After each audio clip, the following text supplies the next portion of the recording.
Welcome to the rundown. I see my co-host, not guest, co-host in the background. Um, how you doing, Sarah Bils? Good. How are you? Tough night, rough week, but I'm okay. I think I navigated some of it well, and other parts not too well. Um, I am going to be leaving this apartment, and I'm going to another apartment, which sucks. What I like to do is go somewhere and stay for like 2 or 3 months because it feels like you are there, like hmm it's space. Oh, I hate to have to I hate packing. I hate packing, and to do it like 7 days. It's been 7 days, and it's my birthday, no less.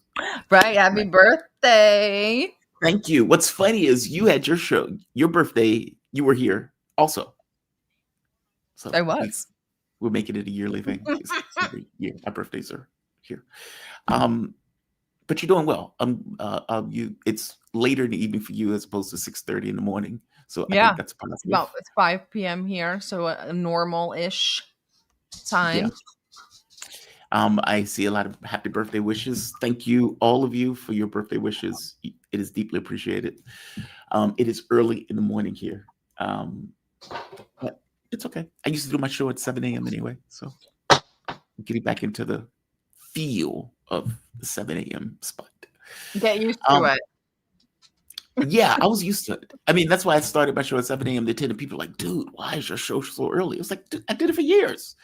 So it's like, you just, and if you're like in Europe, it's not too bad. It's like start at 1 p.m. end at 4, go have a cappuccino while you call your guests. It's nice. You need to go back to Europe. Europe is expensive. I mean, the entire point of this trip wasn't for it to be a trip, it was to save money. And so it's like, when the company went belly up, I found an apartment in Albania for $350. So I was like, oh, that's a deal. Transportation is cheaper. You get rid of your car, basically get rid of as many expenses as you possibly can. Then when I went to Malaysia, I was able to find something roughly the same. This one, I went overboard in trying to cut costs, and it's fucking me now.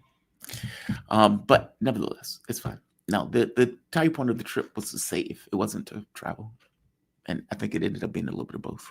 Well, then, win-win. Win-win, yeah. It will be when I can take a hot shower at my new place. Yes. I screwed up booking this residence. Like, for one, they didn't have hot water, which that's my fault. No issue. I don't mind that though. Really? I don't need hot water now. I need hot water. That's modernity. You're You in know like what? a tropical. Like I would be taking like 3 cold showers a day. It could be 100 degrees outside, and that shower is going to be blisteringly hot. It's going to like peel my skin hot. I want to be clean. It's like I need to be clean. But you're right. It is a tropical climate. It's like 95 every day, give or take. I mean, even at night, it's like 80 something. So it's nice. It's not bad. I'm not complaining. I love the environment. I love being able to get on a motorcycle and just go from point A to point B. Yeah, that It's rocks. very, yeah, I love it. I love the prayers that take place in the morning. Um, I don't hate the place. It was just other issues that started to crop up, and I Well, there's a solved one lot of issue. protests going on. Are you seeing any of that? I got the alert from the U.S. Embassy saying, Right. "Hey, there are protests at the embassy. You might not want to be around this area." Yeah. But the people have been cool. I mean, I haven't seen any issues. Yeah, I haven't seen any issues so far. So good. Everything's been fine. It's different than Malaysia. It's more like Vietnam. Like Malaysia is very Americanish. I mean, not the way it looks. Like the people are gonna have their hijabs. Every so often, you have a woman in a burqa. You have Sikhs, Indians, etc. So you have this kind of interplay of religions and cultures that are there. But McDonald's, Burger King, Domino's, fast food, larger people. So people are. Fat. I'm not going to use that term. I'm going to say overweight, or very portly. I'll use the term portly. They're Thicker. portly.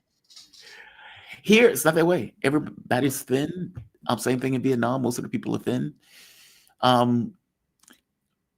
Yeah, Malaysia was more comfortable, if that makes sense. It's going to take me a few days to get comfortable here, and the fact that I have to move is going to make it less so. However, food. Oh, the food. So I have to get doctor's visits periodically. And at one of the visits, they said, "Hey, would you like us to order you something?" Now, I'm very choicy. So this is very dicey territory for me. And usually my answer is no. I was starving that morning. So I was like, yes, what do you have? She says, well, it's chicken and an egg. You can get beef. And I was like, okay, let's do fried chicken. Let's do an egg, etc. I don't eat eggs, but whatever. Sure. I devoured all of it. I killed it. And what they did was they bought it was like a barrel of rice, chicken, fried chicken with I don't know what it is. It's like almost like an egg loaf, like a fried egg loaf, almost like if you have meatloaf, but instead it was an egg that was fried with spices and everything else, and then kind of shaped into a loaf. And then it was a banana skin that kind of covered all of it, a banana leaf. Mm-hmm. It was so good. It was so good. And right now my stomach is like, dude, what have you eaten? What the hell are you eating? It's like, what are you eating? You don't eat eggs. What are you doing? What are you doing? It's freaking out. But no, I liked it so far. Like I said, the people are nice. I love what's the word for it? Grungier environments. I'm fine in those. Me too. I prefer them. I don't know if I prefer, but I can function in them well. I can translate to them well. It feels more real, if that makes sense. I don't know how to explain that, but that's the way it feels. It's like a realer feeling. That one's hard to explain, hard to break down. But I hope you're doing well. Did you have a good day so far? Yeah, I haven't really done much today besides, nothing. Reporting on the news, I guess. Well, you do that all day. That's just the day. All right. So we have stories.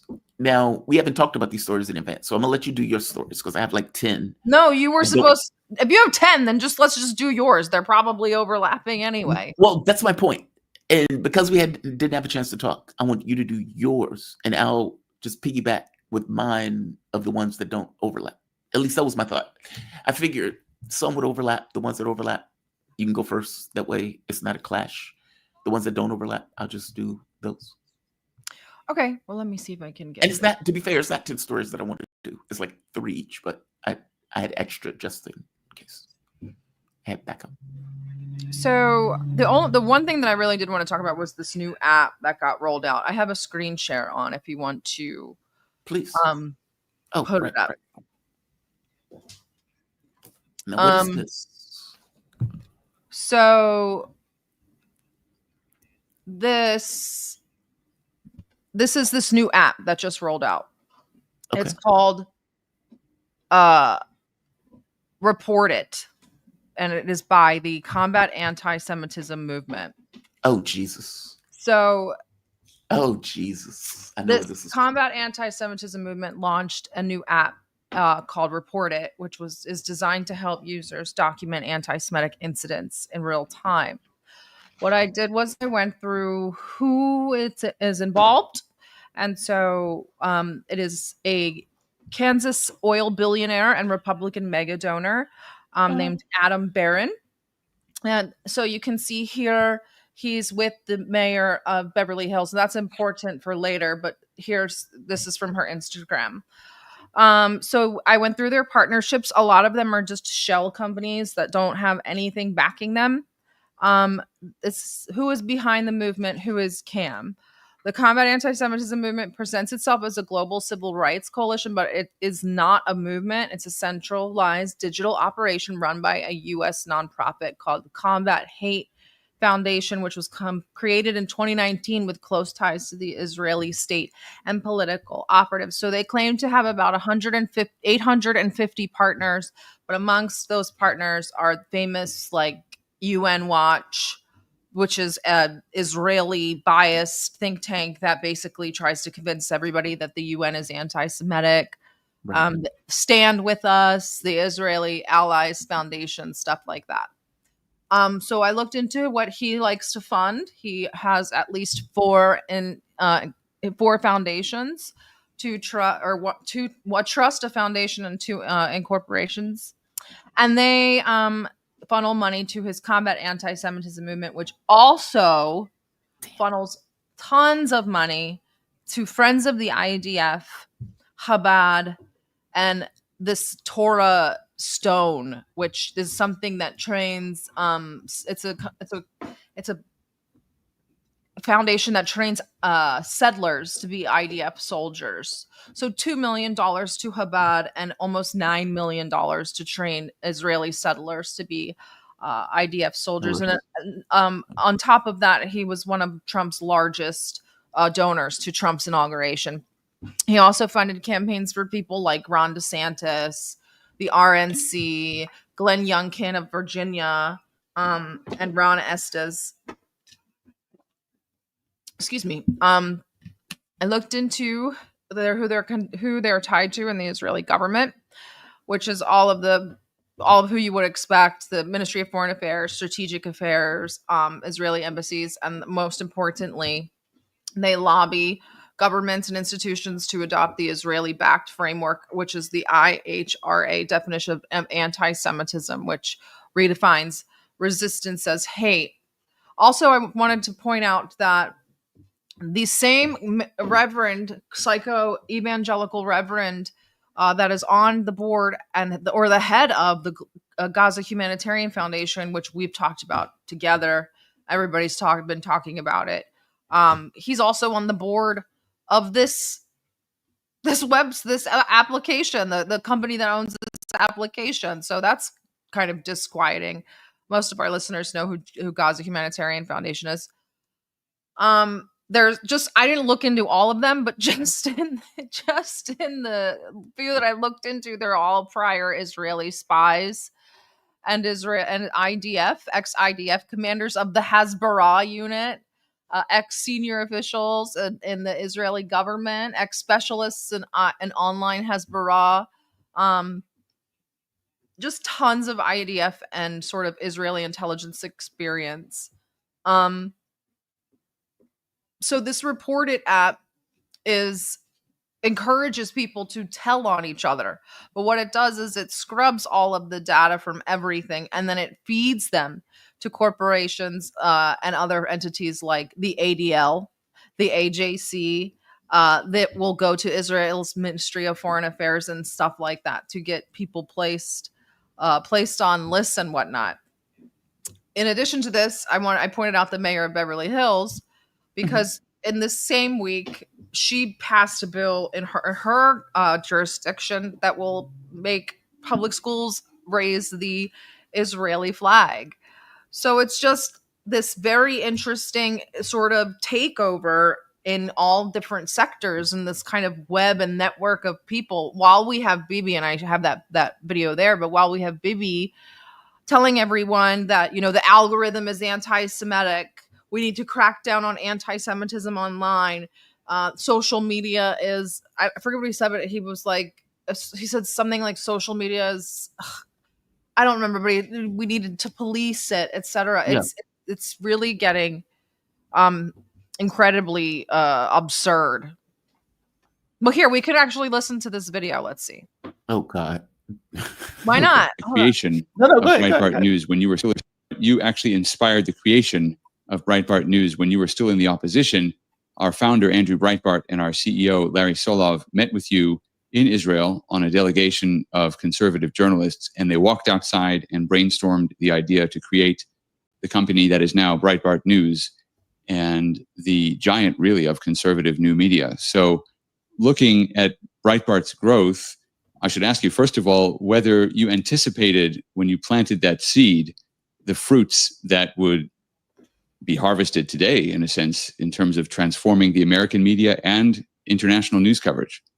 Well, to be honest, no. But I was asked by Andrew Breitbart, what should we do about the cascade of lies in the mainstream media? And I said, tell the truth and broadcast the truth. And I didn't know that he'd walk out of that meeting and say, oh, that's what we're going to do. And that's what you proceeded to do. And I'm very glad that there's now at least some pluralism in the media and some ability to get other viewpoints and the facts out to people who are often, are lied to. That is important. We have now a different challenge, that you have the swamping of the social media with all sorts of algorithms that are rabidly anti-Semitic, anti-Israeli, and so on. So the battle for truth continues all the time. So it's the algorithm that is anti-Semitic and must be rabidly anti-Semitic, not the court of public opinion, which I think is interesting. What are your thoughts? For one, he's a criminal. There's that. Two, if you are in the process of murdering and starving 2 million people, if you have a government and society that shows somebody getting raped, gang raped by soldiers on TV, and the majority of the society agrees, like 60% says fair game, they should be able to rape people in this way. If you have soldiers who get their kicks murdering, starving people, then yeah, I would imagine that you may take issue with public opinion saying, we think those things are barbaric and we think you are a war criminal. This is not, and never has been about what's fair, what's right, what's honest, what's ethical, what's legit. It's always about power. And in this case, we want the capability of murdering and exterminating 2 million people, or at the very least, kicking them out of the space to which we want to take, and we want to create greater Israel. And in order to do that, we need to have a media that A, doesn't report it, and B, acts as if a starving child that looks like a ghostly skeleton has cerebral palsy, as opposed to being starved to death. That's what I think. I think he's a disgusting human being. He's a complete degenerate. And every time he talks, he lies through his teeth. Breitbart News is, the notion of calling that news is absurd. And it gives more context to how Breitbart was started, that you had somebody who's that much of a degenerate to effectively start it. The level of mendacity that comes out of Netanyahu's mouth. If you remember back in Congress 20 years ago, he was holding the picture of a bomb saying Iran is going to have this 5 minutes. And he has done that every year since. He lies as easily as he breathes. To call Trump a habitual liar is nothing on Netanyahu. And so I'm not shocked by that. The catch becomes whether or not this thing ever becomes a thing. I mean, it's effectively a Stasi. But who are you telling on? Like, you see what is the thought? You have a college campus. Somebody yells at a Jewish student or Zionist, let's say a Zionist. And what do? Go to their app and say, hey, somebody yelled at me? Like, what am I missing here? I get that they want eyes all over the globe, and I get they want to take all of these people's information and put it into a database. But to what end is the part that I'm kind of missing? If there is no hate crime, then who are the people reporting? Or is the app being used as a stalking horse for something else? I don't have an answer for that. That's what I'm asking. We don't know. It's like, okay, we're going to get into predictive policing, and it's like, okay, well, for what? Okay, we're going to start really cracking down on language. Okay, and then what? Are the people are they going to jail? Like, there's no, what are the mechanisms to sort of discipline these people? Or, it's very strange. And it's not really even like legal repercussions. They kind of just look and see what they can take from you. Can I get you removed from school? Can I get, do you have a visa? I can get you kicked out of the country. It's very bizarre. It's very strange while they sort of get these mechanisms in there. And the reason why I did the thread is because it all ties right back into the anti-Semitism task force, which is inside the White House, which has Jonathan Greenblatt on the board, sort of advised. Yeah, and it's just like, so we have, and I'll just use social media as an example because the app makes it really easy to report social media. But say somebody reports me something or gets taken out of context or whatever, and it gets sent up. There's not going to be a thorough investigation to see whether or not I said this thing or in what context. They're just going to take it as some sort of anti-Semitism strike, and then you get put into some other thing like Esther or Lavender or something like that. You get moved into these other things where you're sort of of tracked, and you already know that they track people like us anyway. But Yeah. like it just starts to build these sorts of roll calls. Like, what are these Rolodexes? What kind of categories are these people being put into, and for what? And since the people that are holding the levers of power that categorize people are Jonathan Greenblatt, is kind of terrifying. For one, they're anti-American. Two, I mean, like, this is radically anti-American. Like, any way you look at it, the idea that you're going to raise a foreign flag in an American school is outrageous. Like, that is beyond outrageous. And you would think that the people in that school board would flip the F out. Like, you would think the parents would flip out. You would think other Americans would flip out. The idea that you have people who are dual citizens in Congress or dual citizens anywhere else is outrageous. They should not be in any level of government, just as a rule, and not just for Israel, for any particular country. Like, all of this stuff is outrageous in the way that they're effectively acting. And again, it's radically treasonous in the realest sense of the word. And so I suspect that part of what they want is an army, maybe not even the reporting part, because the reporting part is just weird. It's like, hey, Sarah said I was a killer and a murderer. Right. You are a killer and a murderer. Right. And you back that genocide. But what may be more important is for them to have the person who's doing it, meaning the person who's reporting. Like, if you get 1 million people, 1 million lunatics and goofballs who sign up for the applications like, I'm going to be eyes for the Jewish state, Right. or I'm going to be eyes for the Zionist state, or whatever, that may be more important than anybody that you're reporting. I mean, who the hell like, Bob Cobb called me a bad name. Okay. Who the hell is Bob Cobb? I mean, this is what I said the other day. I was in a conversation. I was like, it feels like it's so incremental and like slight that it just feels like a whole united front of like 100 people, and each one just kind of pushes their piece along just a little bit more, like in whatever sector they're working in. So it's the flag in Beverly Hills, it's the unrated bonds in Florida, it's the ADL app online, it's the ADL task force in the White House. It's all these sort of little pushing the envelope just a little further, and soon it's going to be off the edge, but nobody's going to notice it because it's so incremental and slight, and there's so many other things going on that most people in Delaware aren't going to be concerned with flags in a public school in Beverly Hills. So it's very eerie, and sort of, you got to like look, you got to search to find it almost. It is coordinated, though. Oh, for sure. This is all coordinated. 100%. I mean, they need to control the narrative. That's what it boils down to. And it's like, hey, man, it seems that most Americans don't like us murdering babies. I mean, they can't understand how dangerous these babies are. So we need to find a way to convince Americans that these babies are really dangerous. It's that, right? Or at the very least, hide the fact that you're murdering babies. Hide the fact that you're starving all of these people. We need to change. We are going to do what we do. And we realize that we've become pariahs. We get that. We've lost the propaganda war on this. But we need to do something, because we still need to do what we do. And we have all of these European states now with the leaders. That part is interesting too. I don't believe for a moment that the European leaders care about all of these people being murdered in Gaza. No. I think the issue is our public is against this now. And so we have to feign ignorance like Joe Biden did, where Joe Biden was like, I'm doing everything I can. I don't like this. This sucks. And then you find out later, they're like, thank God Joe Biden was president as we were murdering all of these people, because Joe Biden didn't stop us from doing anything. I think it's that for the European leaders. They just realize that the populations have turned against this particular issue.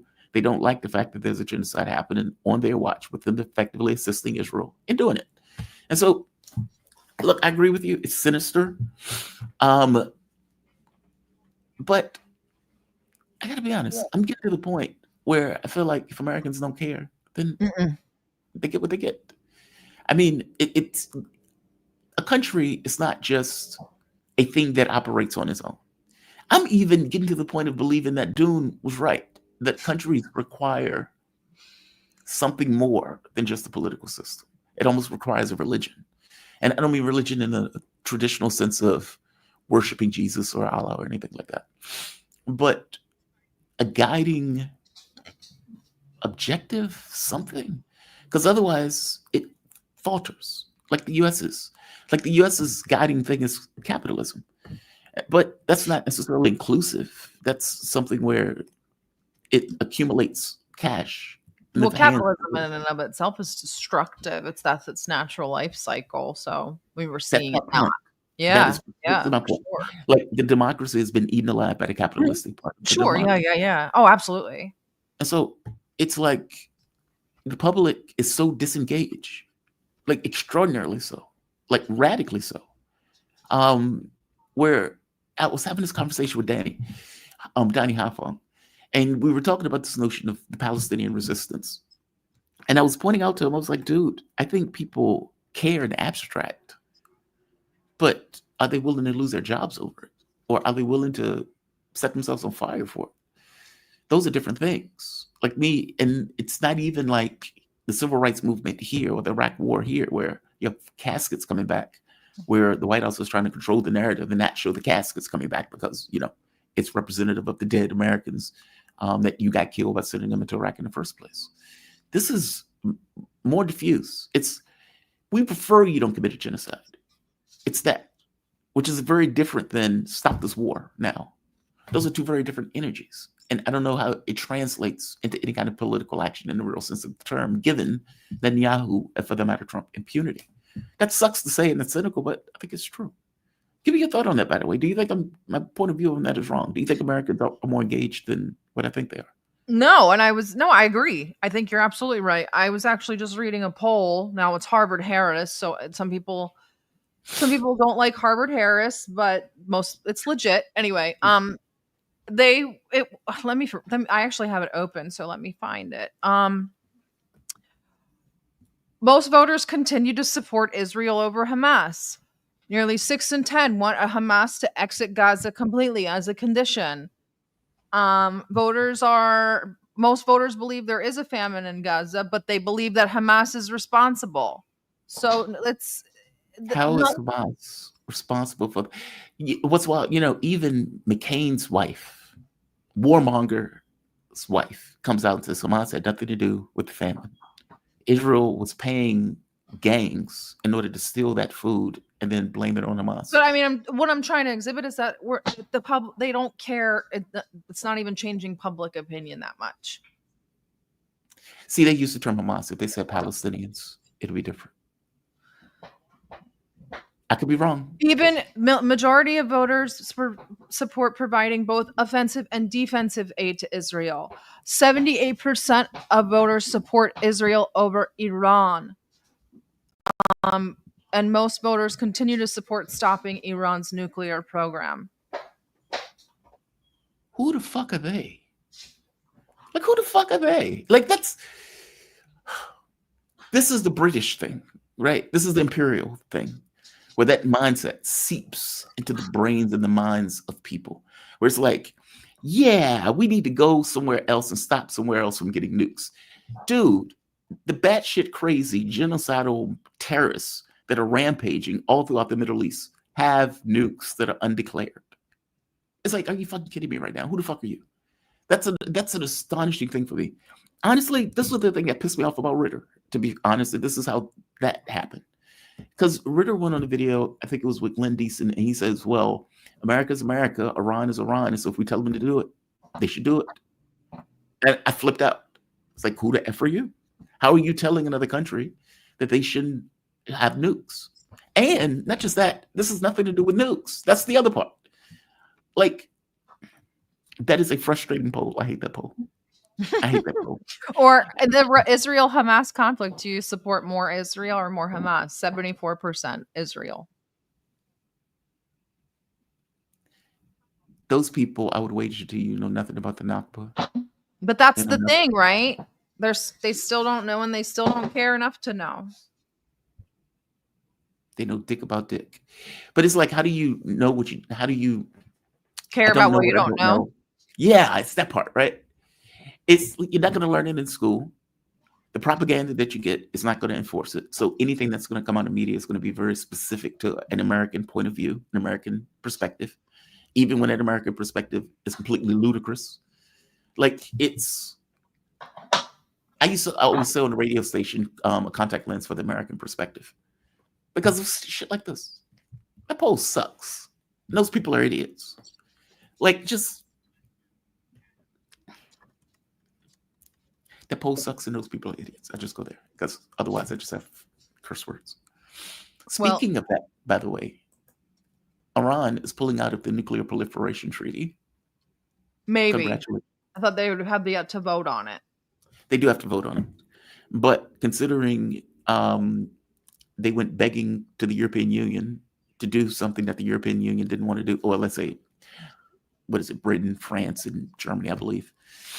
And they applied snapback sanctions. They didn't care, despite the fact that, again, Iran stuck with the JCPOA. The U.S. pulled out of the JCPOA, and they blamed, of course, Iran. When Iran gets attacked in the middle of negotiations, they, of course, blame Iran. And the IAEA, after Iran is attacked, of course, didn't condemn the attack. So it's like, dude, you are dealing with people who are never going to treat you fairly. Like, this is always the argument I have with people when they're like, well, they're trying to get political credibility. I was like, do you honestly think that Iran, China, Russia, Venezuela, North Korea is ever going to get a good headline in the United States? Short of Putin falls off the roof of the Kremlin. And it was a sunny day. That may be the best line that you ever get, right? So it's like, why bother? Why? It's like, why do you care about getting a good headline in the West? Do you, boo? Do what you got to do. Right. Like, it is so frustrating to me because I feel like you went begging to vassal states who were never going to treat you fairly.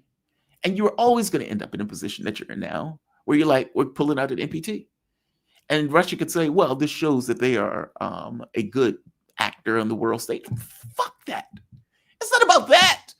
Like, we are well beyond this idea of international law. We're well beyond this notion of we're going to be legitimate actors. Defend your country. You are about to get attacked. Full stop. The Russian embassy is apparently pulling its people out. America apparently is pulling its people out of. America is apparently pulling its people out of what's the place called? I'm sorry. America's pulling its people out of Iraq. And so something is up. And the belief is that an attack is imminent. Gallant, if I'm not mistaken, came out and said there's going to be another round of attacks against Iran. And my thing is, if Iran knows that, why is Iran waiting? I'm asking you, should they preemptively attack? Oh, wait, Sarah, can you hear me? I would preemptively attack, but that's really not Iran's style. I also want to point out to people that for everyone who says the Ayatollah is the supreme dictatorial leader, well, then why the hell would they have? The Ayatollah would have never let the IAEA back in to inspect the nuclear sites. So let's just put that to rest. Secondly, on the 18th of April, I think it was, the Tehran Times printed that the IAEA chief, let me see if I can find the headline. It was pretty serious. I mean, this was back in spring.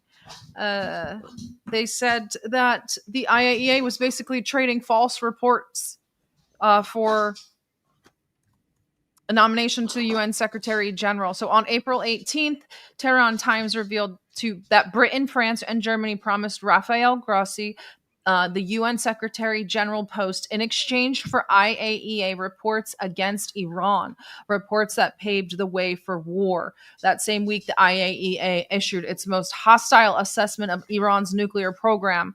And then on yesterday, Grossi declared that he wanted to be the UN Secretary General. So they should have never let him back in that country. I don't know why they let him back in. But that's my issue with them, right? It's like you are about to get attacked. You know you're about to get attacked. All signals indicate you're about to get attacked. And you wait. And it's like, what are you waiting for? I mean, is it just the right of imperial nations to attack? Is that what it is? that the U.S. and Israel can attack whoever they want, but Iran, Russia, all these other countries can't. I think that's nonsense. I think that's nonsense.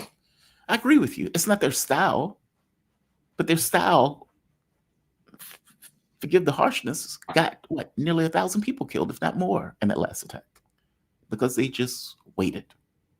They just Well, waited. well, I mean, there were those enormous strikes on Yemen on Thursday on the Capitol, and the news came out today. Let me get their names so I don't. Kill the Yemen, prime minister. the entire cabinet and the prime Yep. minister. So I think that's really the story of the week. Okay, good. So we're overlapping. Good. So I hate that Toss calls them Houthis, but whatever. Yeah. But yeah, that's technically their entire government for the most part. Mm-hmm. And so we have a nuclear power doing a decapitation attack on a country, not on a non-state actor, on a country that was a prime minister. So what are we doing here? This is terrifying. And then the reason why I segued to that is because you were asking about Iran and a preemptive strike, and it's like, well, look at the headlines. I'm still fully convinced that Raisi and my beloved foreign minister, whom I still can't pronounce his name, but they were definitely killed. That was not a freak accident. Okay? They were, and you're like, what are we doing here? We're just watching. I feel like we're just spectators all the time. Well, justice is saying international law. I keep saying international law doesn't exist. You're in the law of the jungle. No, none. I can't see the chat, so you have your settings weird. Oh, you can't see the chat? Mm-mm. I can show comments on stage, but sometimes people get. Can you see it now? Mm-hmm. But I can't see it I can't see it in the chat block either. Like, I can only see our private studio chat. Do you have a thing on the side called comments? No, I only have the studio chat. What? Yeah, I don't have the big one. The live chat, I don't have that. Anyhow, it doesn't really matter. I don't know how to give you that. I mean, I thought it was just kind of, it came with it. From my point of view, Iran should preemptively strike. And I get that they want to have a political win. They want the moral high ground. I get all of that stuff. The last time that Israel struck, they tried to take out the government of Iran also. They went after the Ayatollah, saying if we could guide him, we would have killed him. They went after, what is his name? The one that they deride and call a spy, the president, Pezeshkian. Which I don't even know why you go after Pezeshkian. He's your best friend. He's like, that's our inside guy. Keep that guy alive at all costs. But they're not going to do it. They're going to absorb the blow and they're going to respond, assuming that they will be able to respond in their minds with enough force to effectively win and succeed. But I don't know. I don't get this. We're going to fight a moral war. Dude, you're not going to get a good headline. And maybe it's not for the headline. Maybe it's for a religious tradition or something like that. I don't know. But what I see is them taking out one by one by one the things that you call resistance and your buffers. Yeah. Up to the point where they got to you. They tell us, they were saying, we're going after the head of the octopus and we'll go one by one by one if we have to. They've taken out Hamas leadership. The Beeper attack. Nasrallah is dead. Iran's leadership is dead. Tons of their scientists are dead. Now Ansarallah, all of the Yemeni cabinet is dead, and the rest of them have fled. They're telling you what they're going to do. I don't understand why we don't ever listen to them. We're always like, nah, they can't or they won't. They are, and they're gonna if you do not do something about it. Yeah, I firmly believe them.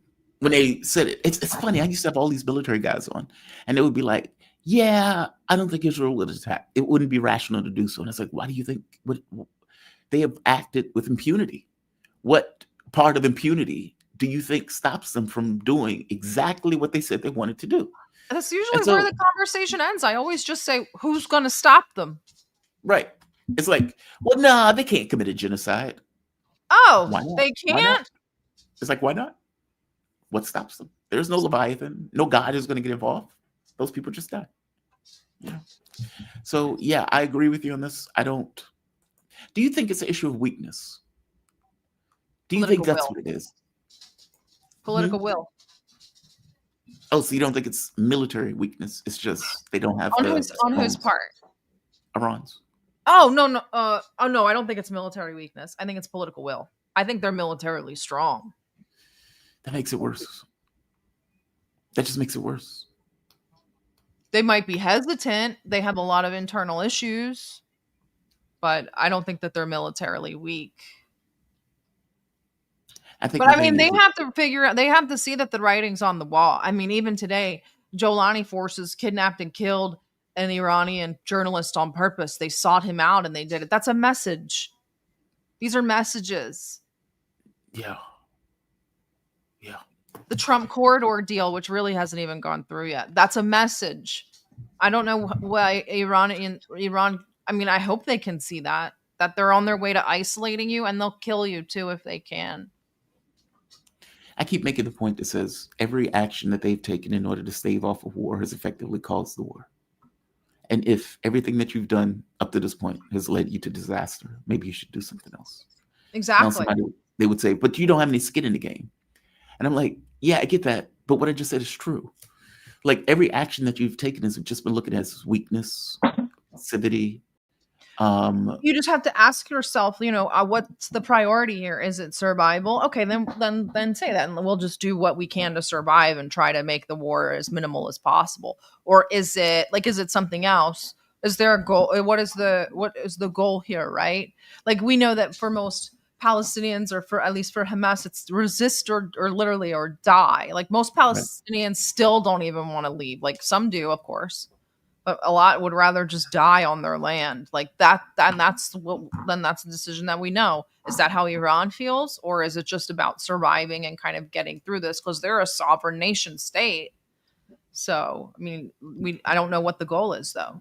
They're never going to be the friends of the West because the West always need an axis of evil, and Iran has been in it since the 50s. So that's just a fact of life for now. For the foreseeable future, they will always be an antagonist to America. So what's the goal? And they need to internalize that.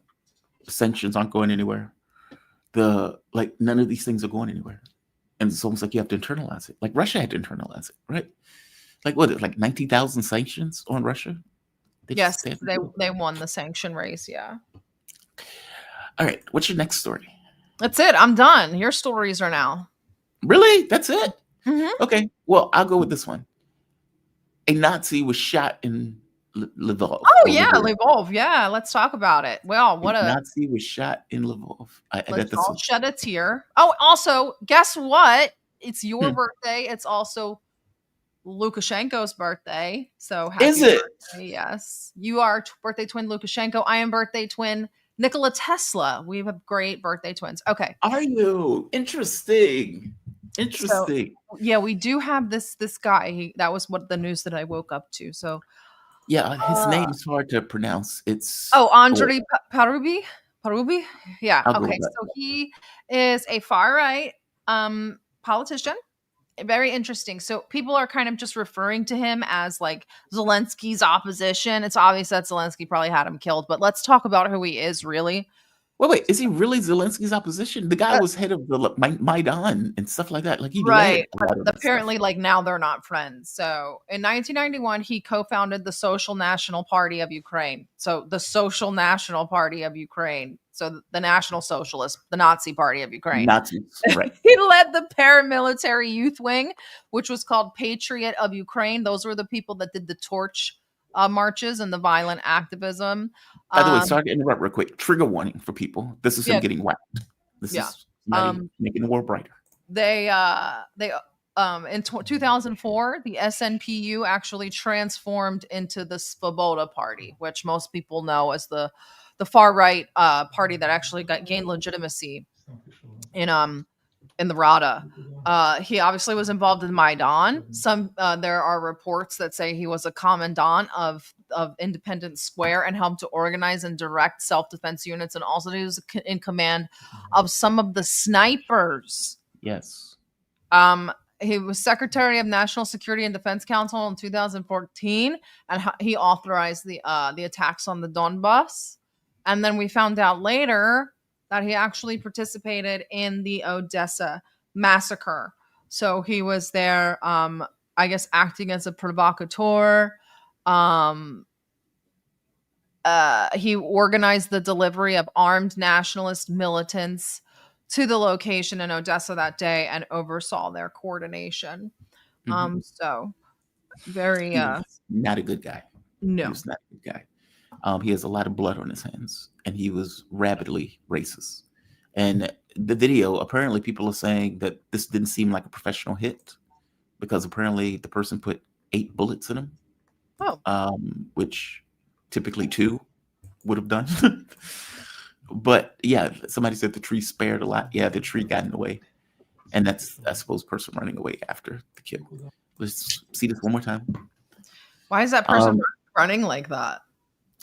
I was wondering that myself. Like if it was Like, an are they old? Are they like decrepit? They walk weird.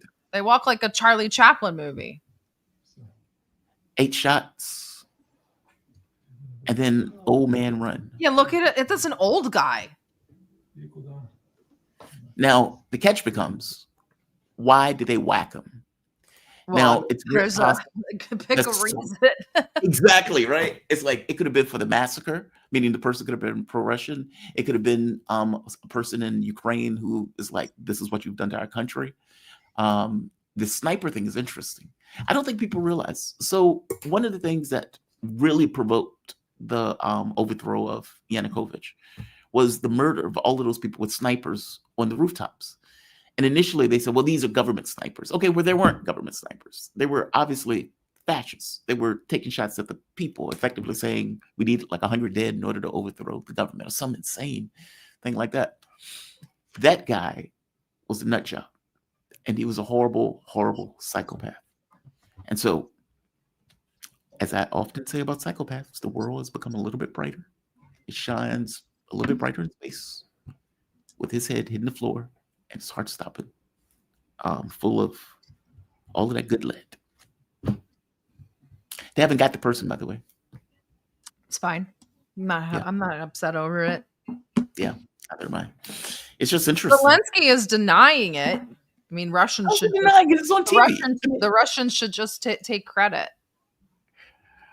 Oh, you think that they had him assassinated? So that was one of the other interesting thoughts, right? I think Zelensky had him assassinated, and we'd have to look at his popularity inside of Ukraine. Zelensky will have all of his opposition that is even seen in any way, shape, or form positively by the Ukrainian people. He will have them assassinated, or this could have just been like some lone wolf old guy whose son got taken to the war or something. You know, it could be, it could be a partisan, or it could be anything, really. Yeah, we don't know. I mean, that's the wild part. There's so many people that could be on that list.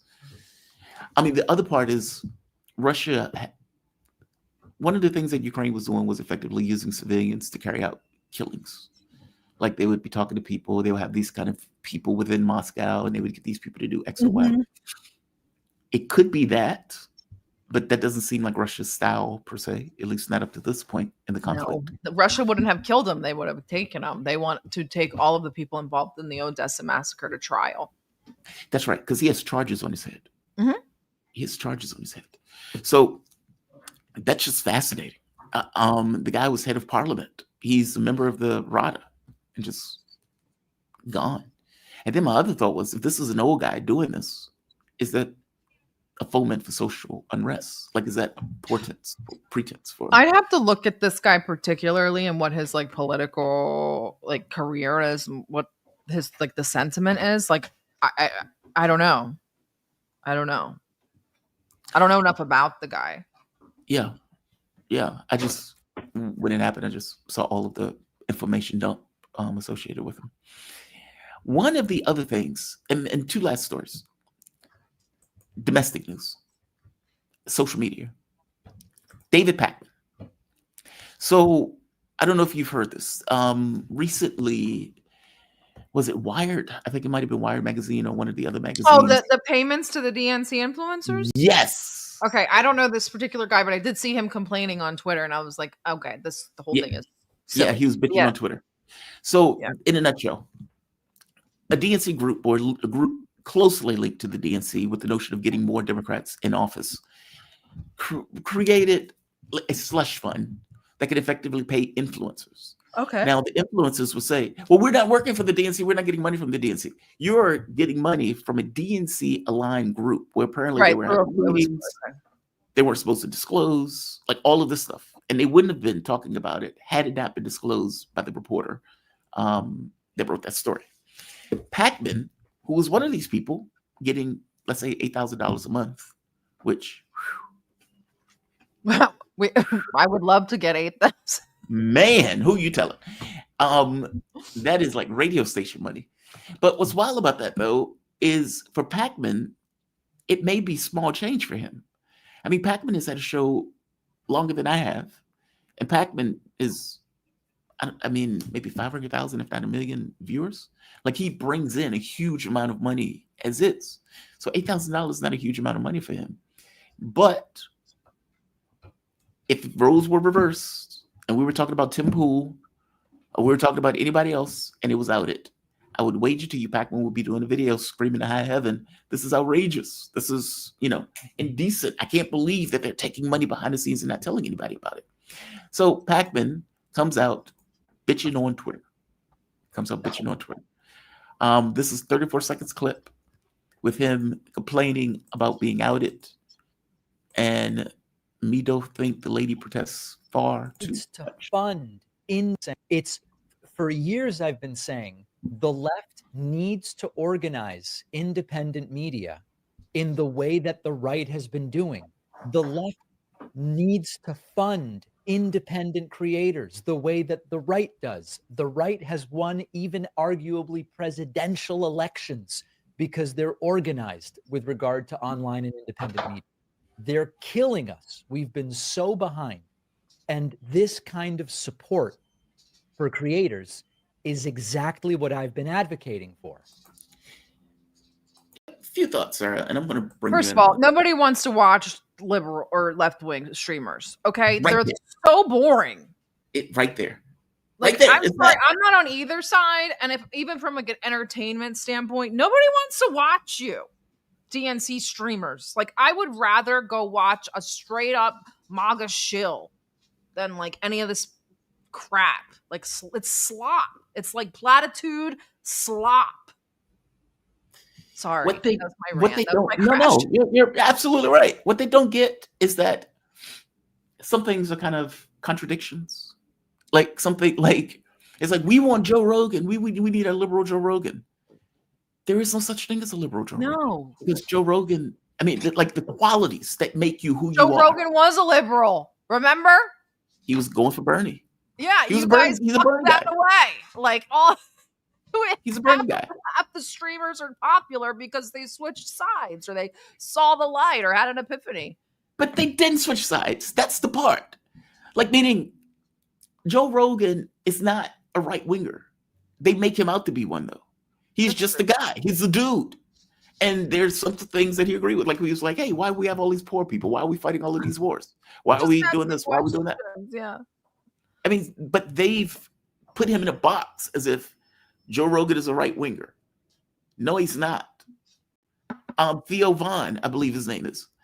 He's a right winger. Is he for real? Well, he had dinner with Ivanka and Kushner. I think safe to say he's a right winger. That's true, but is it because the liberals are so repellent?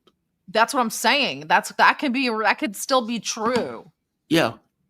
Because like they really are. You're like, I can get some of my, like, if you're an actual like a real like a international, from the international Overton window, a leftist or on the far like militant left, which is kind of where I would maybe put myself.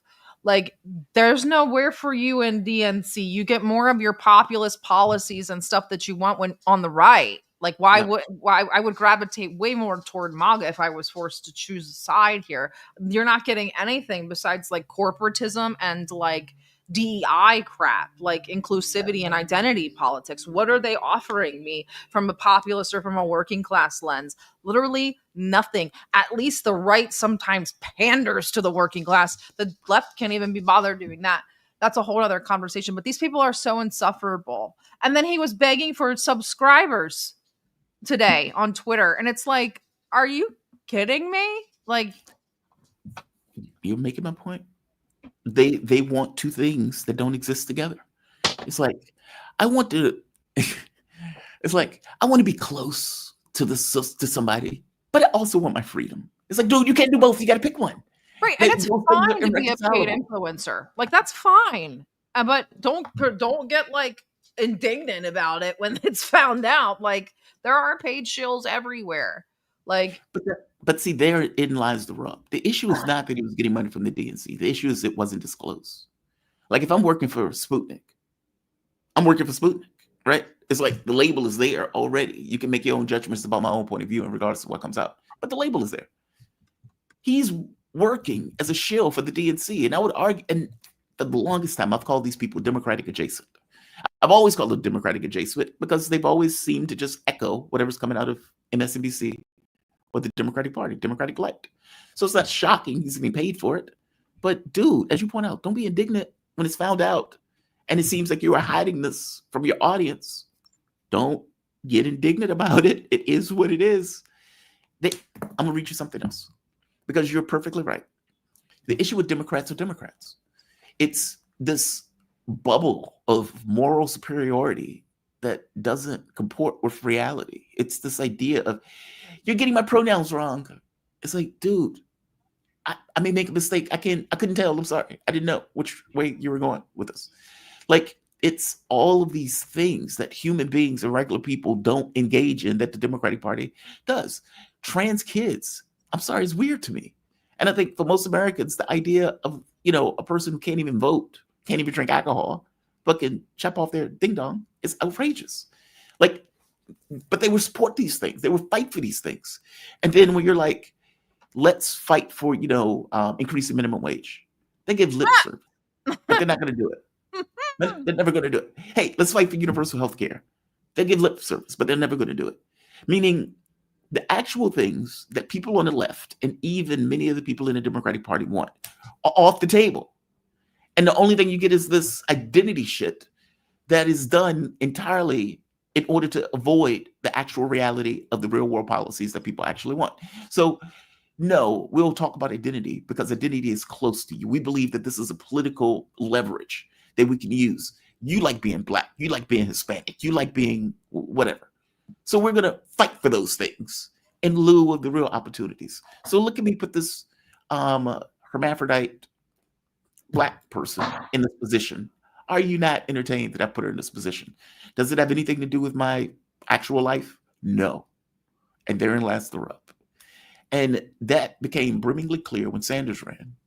And it's like, this guy is the literal representation of everything you've been screaming to us that you represent.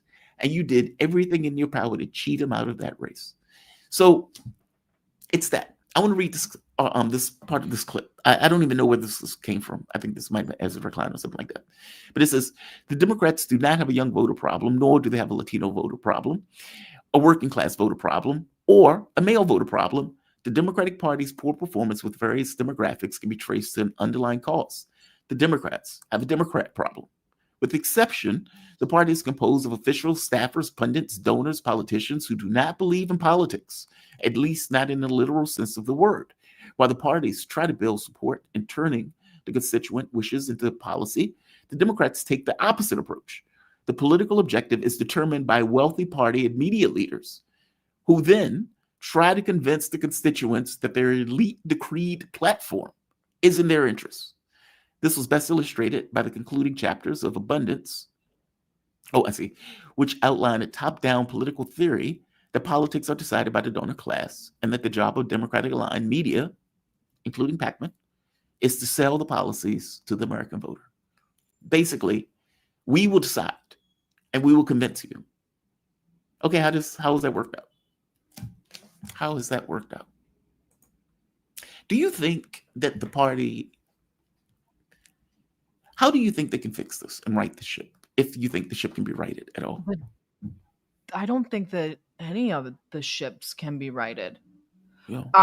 I've been having a lot of these conversations lately. I go through, I'm a bit of a black pillar, but even other people are now being like, I think we just got to let it kind of run its course. There's people that are literally like, you got to start prepping because things are about to get really crazy, and you're not going to make it if you don't, like, it's not like end of the world, like doomsday preppers. It's like we're preparing for this crazy technocratic takeover, and there's nothing we can do to stop it anyway. It's just it's crazy. I don't think that either of the parties are worth saving, and I don't even know that they can be saved, and I don't know that there's any point. Like, what's the point now? Like, for what? We're already so far gone down this rabbit hole of this sort of, I don't even know if it's fascism. It's more like state capitalist, I don't know, technocratic takeover. Yeah. And I don't think that it would be much different besides it had been a little bit slower under the Democrats. Have you ever read Peter Turchin's book, I think it's called End of Democracy or End of, I need to find that book. It talks about exactly this, the situation that we're in now. And the end times, that's what it's called. End times? Okay, I see it. Okay. Have you ever read that book? No, I'm going to grab it though. One of my audience members said, dude, you got to get this book. Okay. I consumed that book in 2 days. Okay. That book is exactly my thoughts on, look, I'm an engineer at heart. And to me, this stuff is all technical. And that you create a society in a way that makes sense and that logical, in which can perpetuate itself. But this society can't do that. Like, and Turchin goes into the details of previous societies that were very similar, that collapse. And he makes the argument, basically, you get a society where you have too many elites. Those elites create this kind of condition of an immiseration of the working class and the poor. So you have a few people on top. Everybody else is poor. There is no connection between this poor population and these abundance of elites, or too many. I think he called it a wealth pump. The elites are pulling wealth and money from the poverty or from the poor class and middle class. And you get semi-elites who want to break into the elite circle, but can't because there's no more room for these elites. And he makes the point of saying these semi-elites are some of the most dangerous people in the society, because what they're going to do is harness the masses to create a revolution and overthrow whatever that system is, which creates political chaos. And he goes from country after country after country all throughout history showing the exact same effect taking place. He even points out that the only reason it didn't happen in the 30s was because FDR had the New Deal, meaning it was a course correction. He says this takes place about every 200 to 300 years, depending on the society. Societies where they have multiple wives, it happens faster because you have more elites in those societies. Every kid you have is an elite, in which case it speeds up the process. But he points out America is on its way. We are dead headed for it. And all of the cues are being hit. So many elites, but no political solution to the item that you point out. Both political parties are trash. It's going to fall at some point. It will collapse. And by the way, I know this sounds bad, but the world will be better for it. I think America's not been a good actor in this global stage. It's going to suck. It will suck, but I don't know the alternative. Like, it's not like you have rational actors. Like that poll that you gave early on, where it's like Americans sitting in bumfuck Alabama or somewhere. It's like, yeah, we need to stop Iran from getting nukes. Who's that guy? Who's that guy? Does the guy even know the history between the U.S. and Iran? But he has very strong opinions about what the U.S. should do. Should the U.S. use military forces to do it? Yeah, well, maybe. Why not? Why not? It's okay. We'll do a strike. They won't respond. It's like these are the people who have all of this radical confidence that is completely untethered to any kind of reality at all. It's astonishing. The Brits were like that, where the Brits, it's the white man's burden. The sun would never set on the British Empire. It's our burden to take over the world and keep the world up for modernity. It's like, dude, you guys were killers on a massive effing level. And it seems that we have been infected with that imperialist logic also. I don't know. I don't know. How do you get rid of that thinking process? I don't know how you do that. I don't know how you do it. So, yes, it will suck. It will suck. By the same token, other countries that we effectively give all our money to. I mean, think of it like the Soviet Union when the Soviet Union fell. All of the things that they were putting money into, this kind of, speaking of ideologies. I had this conversation with Dan Kabalik, and Dan made the point of saying most of the countries that work now are realist countries, Russia, China, Iran, etc., which is exactly why they don't get involved in the Gaza issue. They're realists. What's in our best interest? The U.S. and the West have become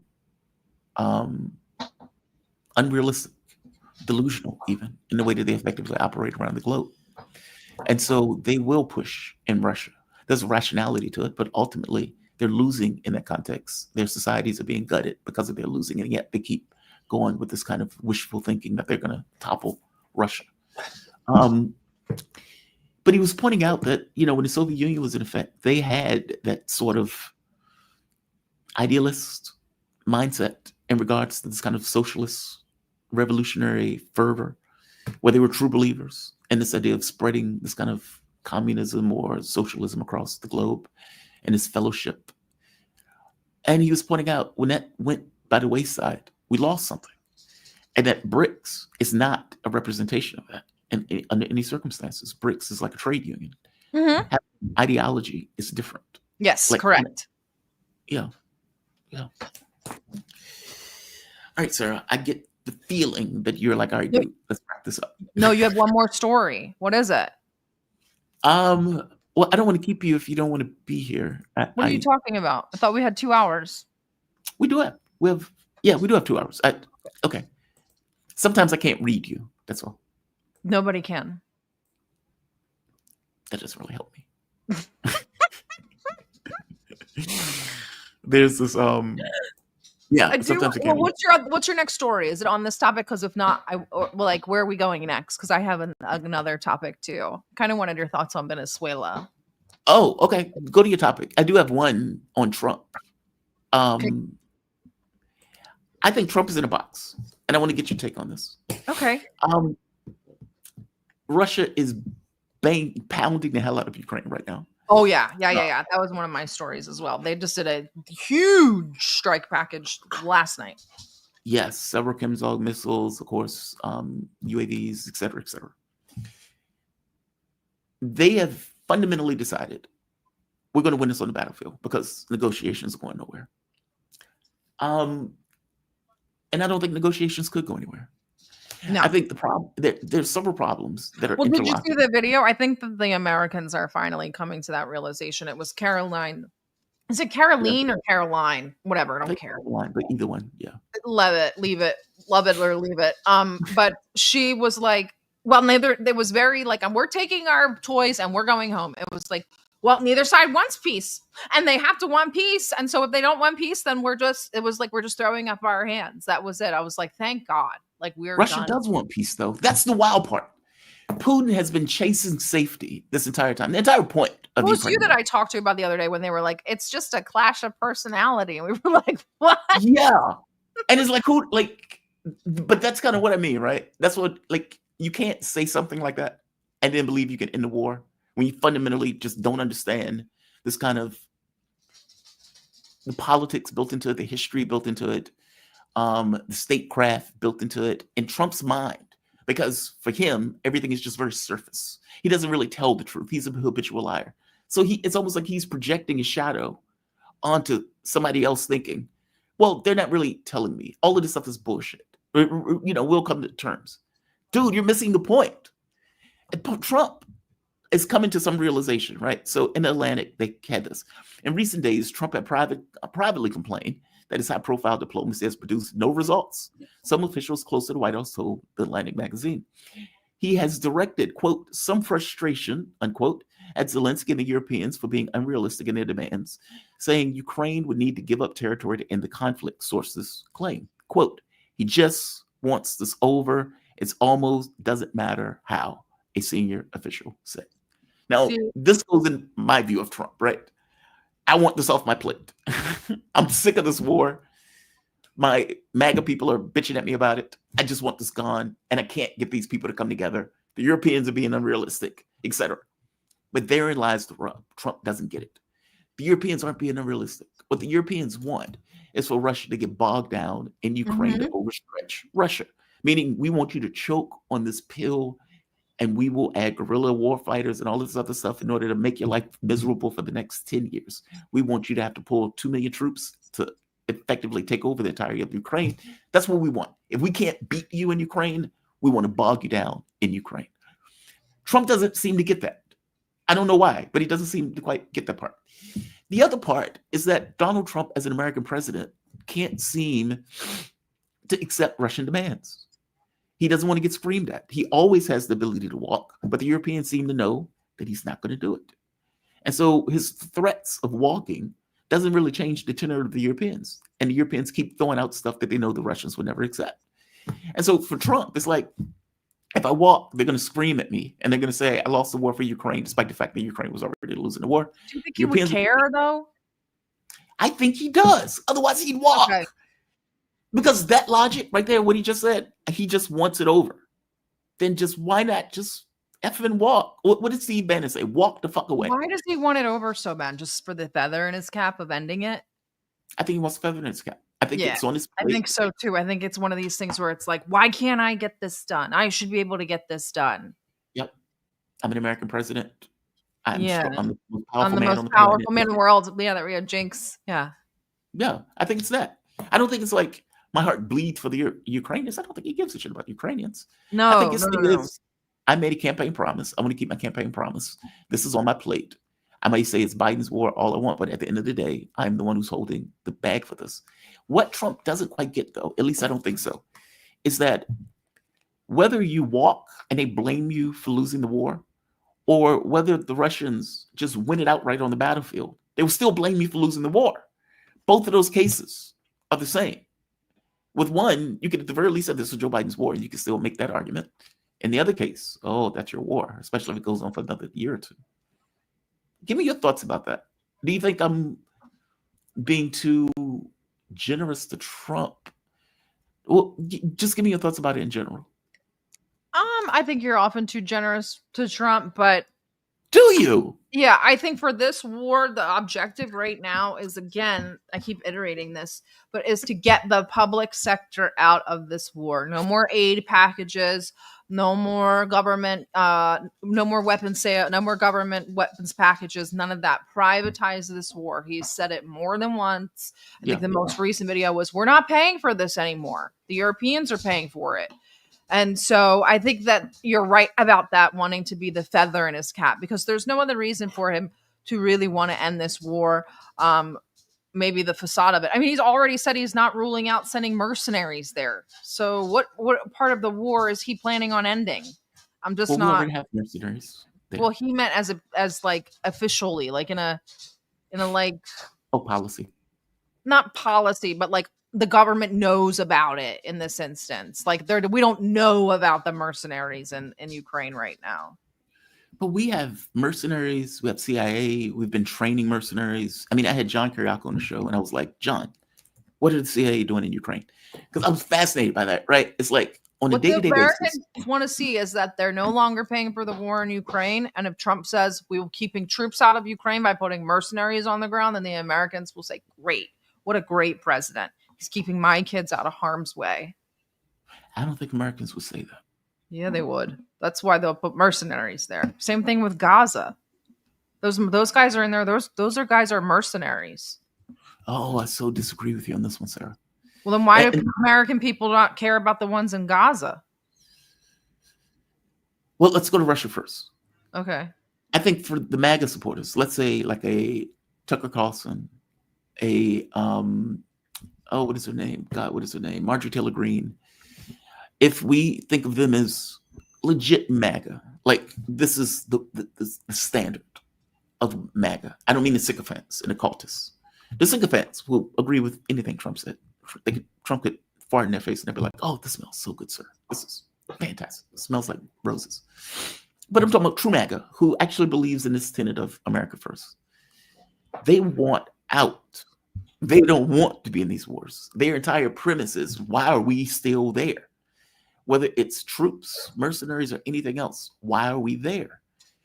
And to the point of mercenaries, we've already been training mercenaries. I guess that's the point I'm trying to make.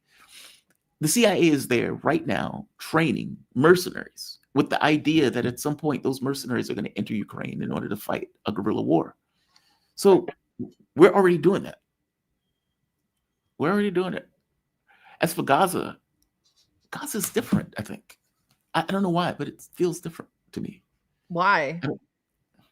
There's supposed to be another private military company, contractor, private military company. I have to think about that. But there's The guys that are in Gaza right now have been to Ukraine. A lot of them. There's a lot of overlap there. Yeah. It just feels different. I don't know if it's because, maybe it's because Gaza's not really a war. It's an extermination. There's a difference. Like Ukraine and Russia were two militaries going at each other. Gaza wasn't two militaries. I mean, Hamas is not a military. It's just a resistance group. Hezbollah is not a military. It's a resistance group. And so it's almost like you are exterminating a population under the claim that you're trying to get XYZ people. That feels different to me. I don't know. Maybe I could be wrong. I'm not certain on this one. But I don't get the sense that MAGA and true MAGA are going to be okay with him even using mercenaries. And I don't even get the sense Trump would announce. They don't have a choice. It's a private company. That's the thing. That's why you say, I can't do anything about it. It's a private company. Yeah, but that's a wink and a nod. Right, MAGA doesn't care. You hear the delusions coming from these people? Yeah, they're like, Epstein's not real. Like, that's how far gone these people are. But those are the cultists. Those are the cultists. That's what made the distinction between the cultists and actual people who cared about this whole "Make America Great Again." Meaning, you had some true believers. I don't think that there is a lot of that "Make America Great Again." There's America First, and then there's the cult. And the America First people are very confused. Very confused. What do you mean? Give me an example. They're orphans now. They don't know where to go. Who is America First? Thomas Massey, I guess. Like, oh, I see. See, it's wild to me. I always feel like I represent a patriot, but that's not the way I get categorized. Like I've had videos where somebody says, "I can't believe you hate America this much." And it's like, dude, your country is run by sociopaths. How are you bitching at me for pointing out to the fact that there's a fire? It feels that way. It's like the Israel stuff is traitorous. The idea that we're putting all of this money into these wars is outrageous. We should be investing that stuff into the U.S. Trump got elected saying he was going to do X, Y, Z. I'm not, Trump deranged for pointing out that he failed in those tasks and he's lying through his teeth about the other parts. Like, I don't know. I get put in a weird space. I understand how they feel to feel like you don't have a political home. I don't know. They just focus on what's right. But yeah, they're cultists. I agree. There are people, Trump could shoot somebody on, Boulevard, and they'll say, clean murder. Fair enough. Fair enough. What's your story? I was pointing that out. I just want to get your take on it. Because for me, he's thinking, because I mean, I really don't know a lot of MAGA in real life. Most of my in real life people are either apolitical or are more centrist. But I think that the MAGA thing has fallen apart completely. You have the hardliners like Laura Loomer, and then you have kind of these people like Marjorie Taylor Greene who are sort of screaming into a void in a way. She's really only talking to the constituents. No one else outside of us is even hearing her. Yeah. It's all very kind of convoluted and very messy. I don't know. We have JD Vance saying that he's ready to take over as president. I saw that. Oh, I saw that. Peter Thiel's guy effectively taking over as president. Yeah. I have a few in my audience, and they would say, I regret the vote. They would say, I thought Trump was going to be different. I've met a I few, heard about, yeah. They're like yeah. ashamed almost. Yeah, I mean, Donald Trump, especially in the first term, had the ability to do whatever he wanted. I mean, Yeah. according to him, he's like, I'm untethered. And it was this tiny kernel of hope in me, kind of like the Grinch's heart before it grew, that thought, hey, maybe he will raise minimum wage to $10. Why not? I mean, he could do it. The Republicans will back him on it. Why wouldn't he do X or Y or Z? And then, of course, he went hard to the right and didn't do any of that stuff. So I had no illusions about the second term. And I was like, this is going to be a disaster. You can't put somebody this comically stupid in office. This is like idiocy, idiocracy. But here we are. And we have 3 more years, no less. Maybe. We don't know. I mean, he disappeared for like 24 hours and everybody thought he was dead. So I don't think we've got 3 years. He also looks like he's falling apart, like literally, like his like skin is falling off of him or something. He literally looks like he's falling apart. You know that movie? You ever see the movie Death Becomes Her? Yes. And like body part, that's what it's like. That he reminds me of that. Like his skin is just deteriorating on his body. It's so gross. Well, the first year or the first term, he got off unscathed. Like if you look at Obama before and Obama after, whew, big change. Oh if you yeah. look at Bill Clinton before, Bill Clinton after, big change. Like it weighs on a man. And Trump looked like the first time around, he was like, okay, well, he just didn't bother him. This time is different. Oh, I he agree. looks bad. Yeah. He looks bad, even from January to now. He looks bad and shaky and almost like paranoid or like just off. Like I've It's too watched much. interviews and I'm like, he doesn't look like he's doing well under like all the pressure. The weight interview of it. after the Putin meeting, I was like, are you okay, sir? Like, You may not be. I don't ever like to assume anything, but he doesn't seem like the Trump from 2016. Maybe that's also how some of MAGA feels.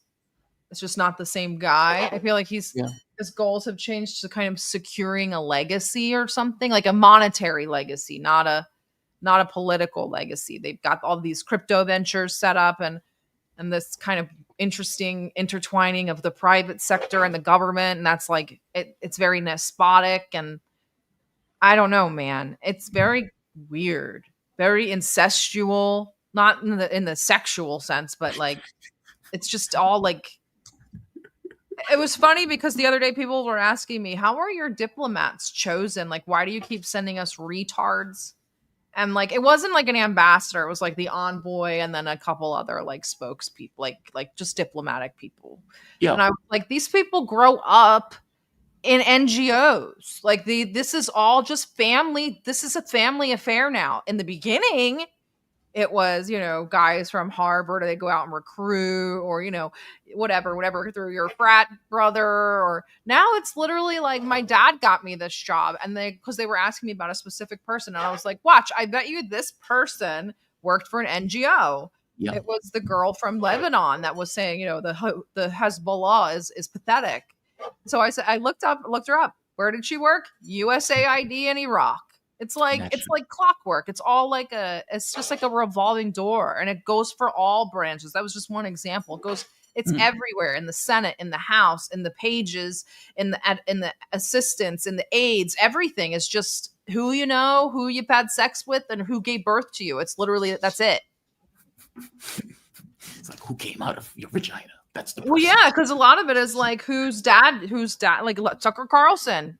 Daddy, like a lot of these people are, are his daddy was a spook, apparently. Yep. His daddy was a spook. Yeah, you're right. It's a degeneration of a political system. That's not the way it's supposed to work. No, it's not the way it's supposed to work. It's lazy. Excuse me. Do you, sir? What's your story?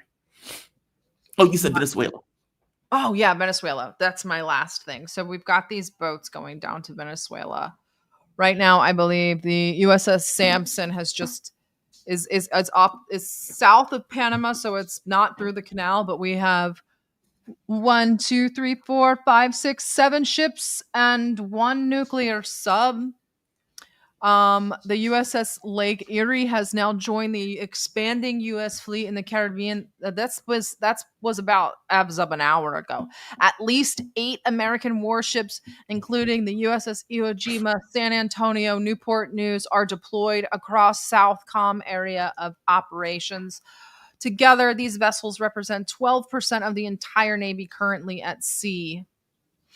What do you think is That is so bizarre to me because Why? I don't know how many men. For one, how many men do they have? There's that. Up to 5,000? Oh, you mean the Okay. ships? Yeah, so 5,000 men About is not going to be able to take over. 5,000 Marines, I think, tops right now. Yeah, 5,000 Marines is not going to be able to take over Venezuela. And if you're trying to bomb Venezuela, okay, maybe you have the power to do that. I don't know how you take it over with 5,000 men, though, unless you have internal division or mercenaries inside the country that can do some of the action for you, in which case to create a destabilization. They are doing all of this under the pretext of drugs, quote unquote. Right. But did you see the video? It was Caroline again, and they were like, "What has Donald Trump ruled out airstrikes on Venezuela?" And she flat out was like, "No, Donald Trump will use Everything's on the any table. and all." Yep, there you go. These people are crazy. I don't know what they're doing. I mean, well, there are a few things. There's a belief. I haven't seen any evidence for this, but there's a belief that Russia may have put Oreshniks Yes, that in came out. Venezuela. Yeah. There's also a belief that they might have beefed up their military. Now, again, I don't have any evidence for this. This is just rumor at this point. There's also the issue of the oil that's under Venezuela. When the United States was going after Venezuela the first time around, they were trying to crash their economy, kind of the way they were crashing Syria's economy by stealing the oil. The economy has picked up with the assistance of China, Russia, et cetera, at this point, with the relationships that they've been making. They have signed new contracts, I believe, if I'm not mistaken, with China on the oil.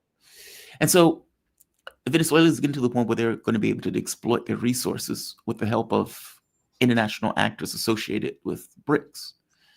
I would imagine that if you were the United States and you want to get your hands on that oil, as you've wanted to do for a very long time, you've wanted to overthrow that government, which you've wanted to do for a very long time. I mean, what is his name? The one before Maduro. Chavez?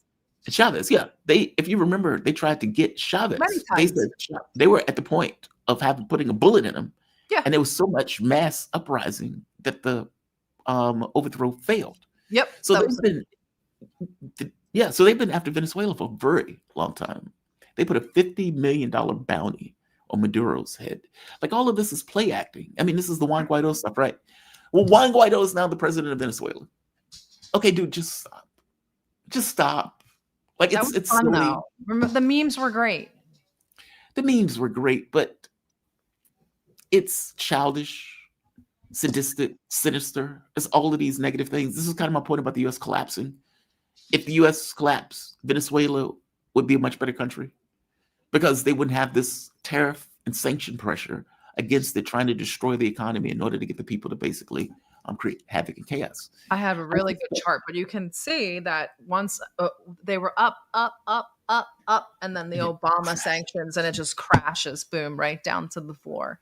And it's then, like, of course, how can you look at any of this and then believe that, oh, it's Maduro, he's a communist dictator, he's starving the people, doing what? Like, and they would say, this is just socialism. This is the way socialism works. It never works.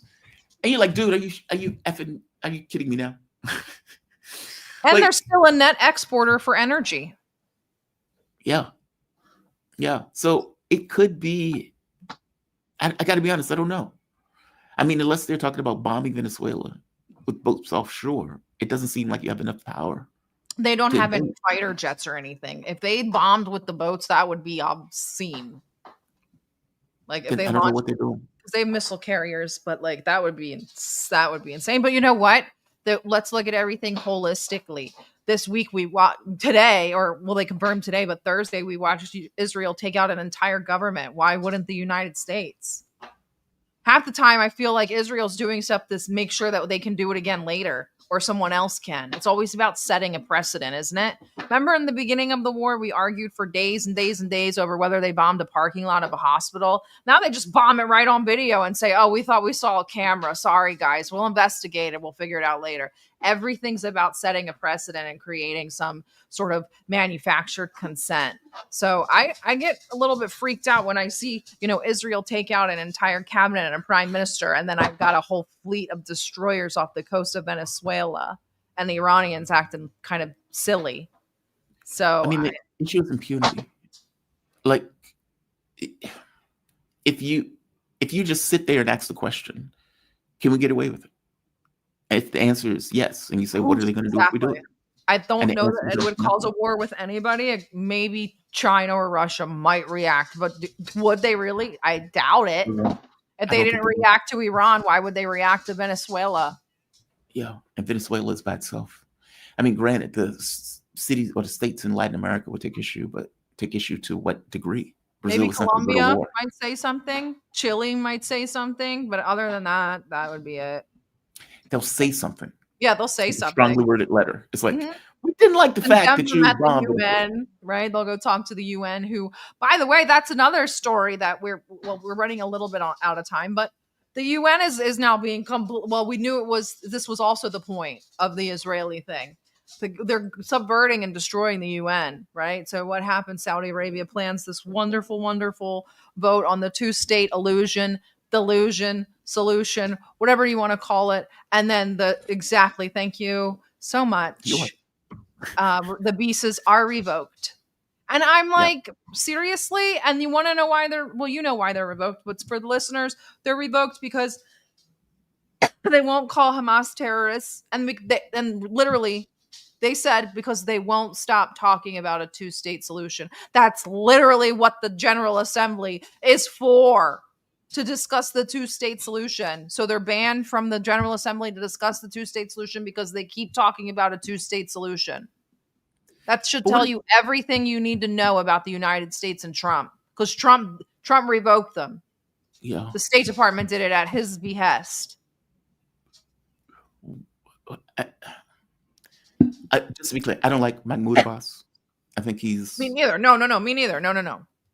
He is a collaborator at best, but he still has the right to speak.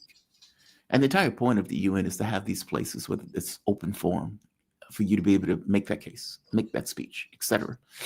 It shouldn't matter that the home state doesn't necessarily like the person. That's not really the standard. That was never the standard. So yeah, I agree with you.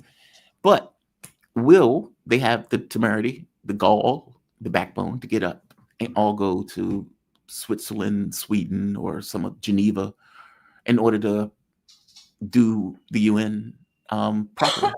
Meaning, will these states express their outrage by having that forum in Geneva like they did once before when the US did this last time? I don't know. Like, unless the stuff has consequences, it doesn't matter. Like, if you're in a marriage and your wife complains constantly, just complains, and you do whatever you want to do, and you know you just have to deal with the complaints, and you know she's not leaving, your behavior is not going to change. It's that. It's like all of these people can send strongly worded letters. So what? They can complain. They can be on TV. Oh, we don't like the fact that they did this. Again, so what? What are you going to do? This stuff works on leverage. And unfortunately, they've gotten so accustomed to not exerting any. I don't even know what the point of the UN is at this point. Like, we watched Iran get attacked brazenly without any reason or rationale for it. What did the UN do? We're watching a genocide take place. What is the UN doing? And yeah, you can point to other crises around the globe, but I guess my point is, what is the purpose of the United Nations if they don't have the capability of acting when something is going on around the world? They can't even get their speakers to the dais. Exactly. That's exactly why he did it, was to show us, like, you guys think you can play around, Saudi and the EU? Well, watch this. I'm really the head bitch in charge. That's what he's saying. I'm the boss. Like, you guys thought you were going to get away with this? We oppose a two-state solution. And look, now I'm putting the kibosh on it completely. I'm the boss. And I don't even see what's the point of him blocking this, since Right, because it this has is no a shiny political object. weight regardless. Yeah, it's a shiny object. I mean, how do you get a two-state solution when they're exterminating the population? And simultaneously, with Trump saying we're going to evict these people based on Netanyahu's model. How do you get a two-state solution with that? Like, what's the point in even doing that? Like Saudis, Egyptians, all of these groups. I mean, these groups have been quislings of the U.S. government and have sat there and watched this take place on their own terms. And yes, I know I'm saying this as an American that is completely culpable for the crimes that my government is effectively committing. That has nothing to do, though, with opposition to those crimes, which there should be by the governments in the region if they gave a shit, which, let's be honest, they don't. They care about making deals with Israel. So it's unfortunate. There was a huge kerfuffle on my channel the other day that was complicated to navigate. One guest attacked another guest, like came on after and just slammed, just went plowed into him. That is awkward. That is very awkward. Because it's one thing if it's like, I disagree with what the person said. It's another thing where you just go full barrels, like this guy's an enemy and I'm just going after an enemy. And what the conversation ended up being was Dimitri and I had this conversation about China and Russia needing to do more for Gaza. One of my guests, KJ, didn't like that argument. And I think he felt like we were picking on China, which we weren't. We feel that way about all of these governments. And China, of all of these governments, have less culpability than anybody else. It's just this notion of the world is watching on social media, kids being shot carrying flour. That's astonishing. And you can watch that video every day, like with a new child, a new woman, a new old man. You're watching people drop from starvation. That is an astonishing thing to watch. It's not like the Nazis, where the Soviets find a camp. It's not that. It's on TV for any and everybody to see all of these crimes listed out and hear the things that these people are saying out of their mouth. And so our thing was like, governments need to get involved. KJ's argument was more about international law. And my point of view is there's no such thing as international law. It's being flagrantly violated in a way that effectively destroys it. And if countries are going to hide behind international law, then that's just because they don't want to get involved. They're realists. Dimitri's point was other countries should get involved in some way. Stop the oil flow, stop trading with them, stop working with them, stop doing any of this stuff. But they don't do it. They don't. It sucks. It sucks. It fucks up your point of view as a human being on some level. Like the fact that this stuff can exist. Well, by the way, give me your take on that. Should other governments get involved? Give me your take on that. Should other governments get involved? To what extent? We would have to look at it relative to what they are, right? Yeah. Or, everything would have to be approached on a case-by-case basis. But I think what's the most important lesson to take from all of this is not only that, but that we live in a time of anarchy, that all of these liberal institutions that we were told were in place were never really there to do anything. That's kind of sickening. And I think people need to realize that, that's why we need multipolarity, because it instills sovereignty economically and culturally into a country so they can make their own decisions. But I think that people are going to see very dark times in the near future, where we descend into this sort of Westphalian anarchy, where the divides become much more stark because the institutions that were supposed to place us all sort of on equalish footing are being shown as a facade. So it's becoming like this every man for himself sort of thing. Can you have liberal institutions with a hegemon?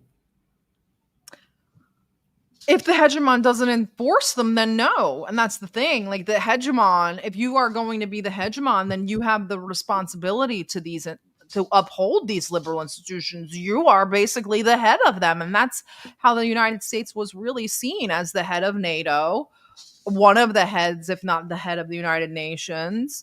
And there even people would argue they're the head of the EU. The EU is a American Anglo endeavor.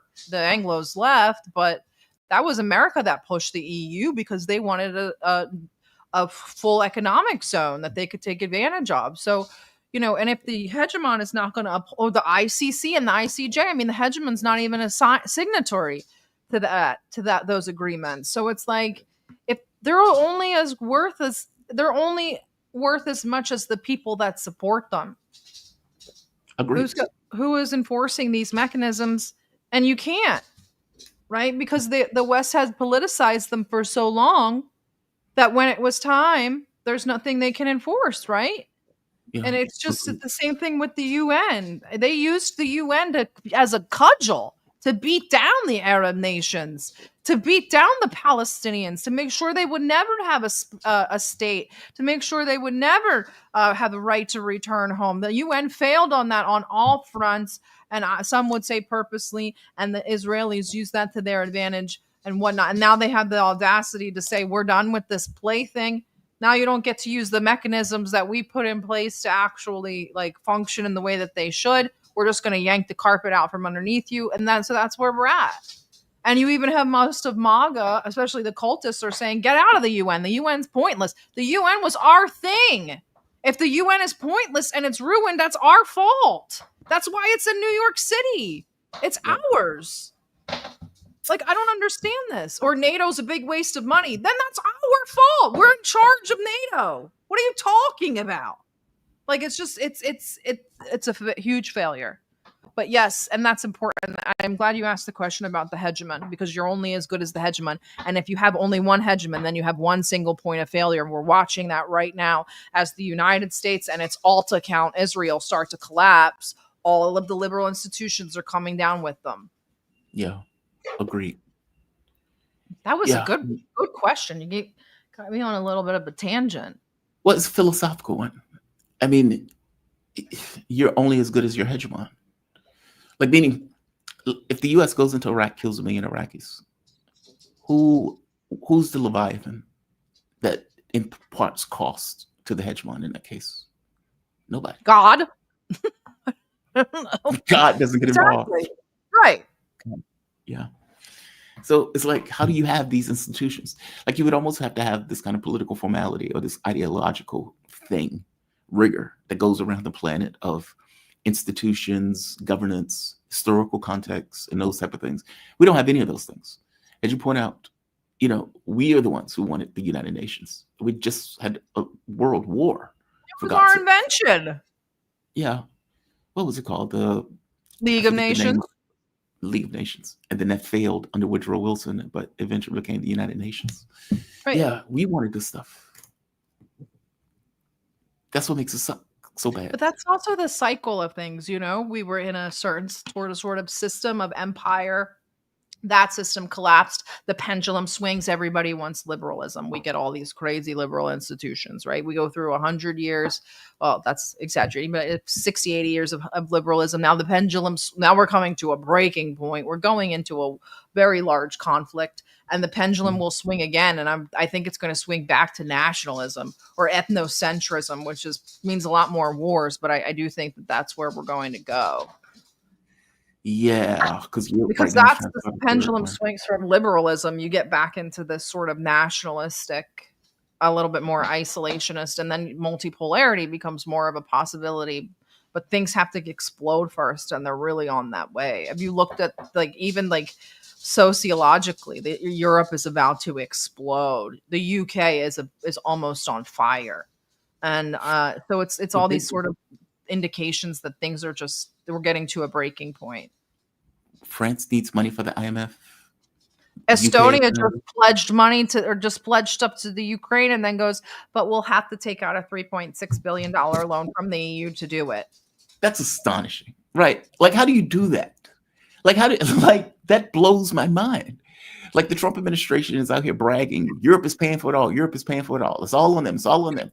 And then says, we are selling them weapons, which are, by the way, typically overpriced. Way overpriced. Yeah, way overpriced.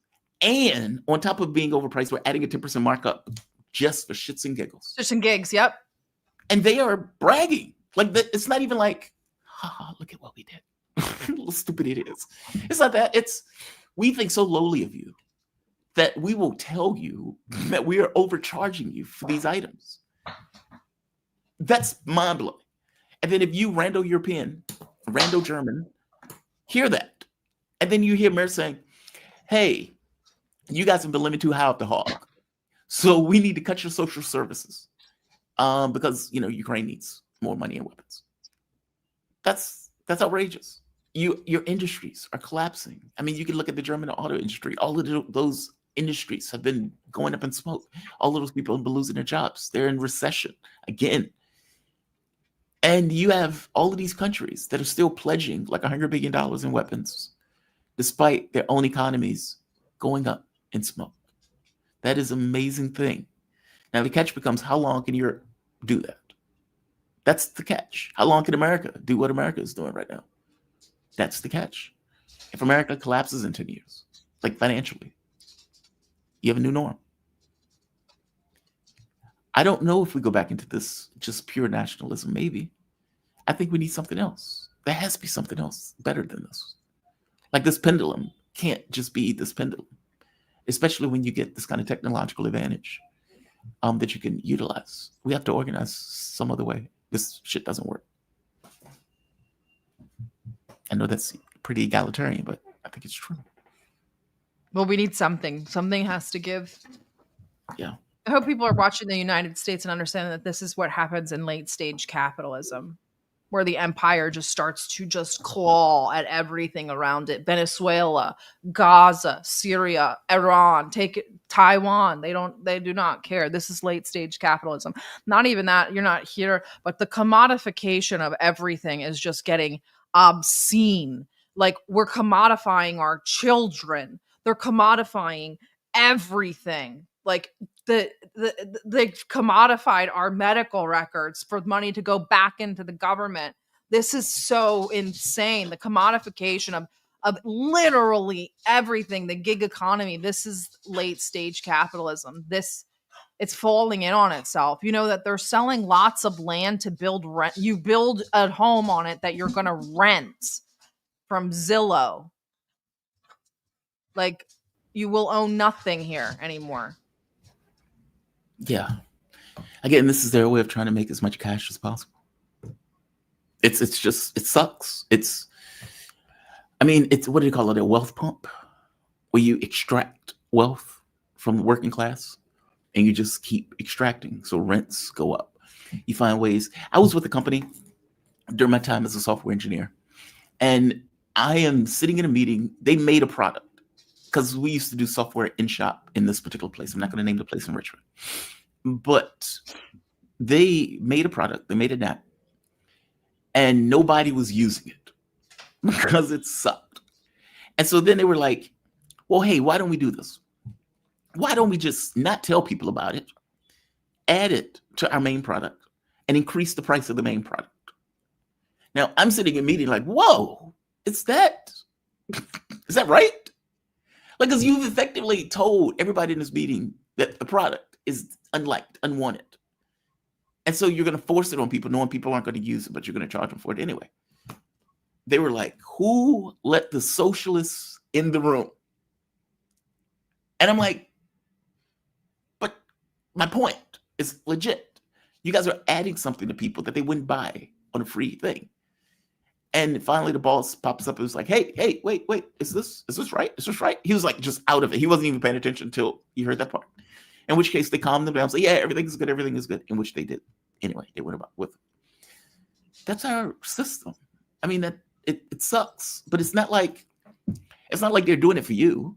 It's how can we make as much cash as possible? That is my assumption on this stuff. Like healthcare, you have cancer, pay me. Hey, you want to get a good education? Give me $50,000 a year if you want that good education. This is your ticket. Otherwise, you're just going to be poor and alone, eating bonbons. Here's your ticket. Pay me $50,000. Like, this stuff is outrageous. You're putting that much money on the back of a child, or for that matter, for the medical stuff, on people who are already in dire straits. And it's something that affects all of us. They don't care. They don't care. They don't care. They don't care. It sucks. It sucks. I agree. Commodification of everything. And now that it's online, oh God, think of all of the stuff and the data we put online that can be used for economic ends. I will tell you, I was pretty good with the database. If I had your income, age, race, weight, etc., I can find all sorts of stuff about you, all sorts of things that I can offer you, all sorts of things that I can mismatch the data. You can get information on what that stuff means in practice in regards to the likelihood of a person wanting. So your data is very valuable. It's very valuable. And companies sell that stuff again, commodification of even that. I don't know a way out of that, though. That's the rub. Well, Putin's in China, so maybe they'll figure out that he just landed.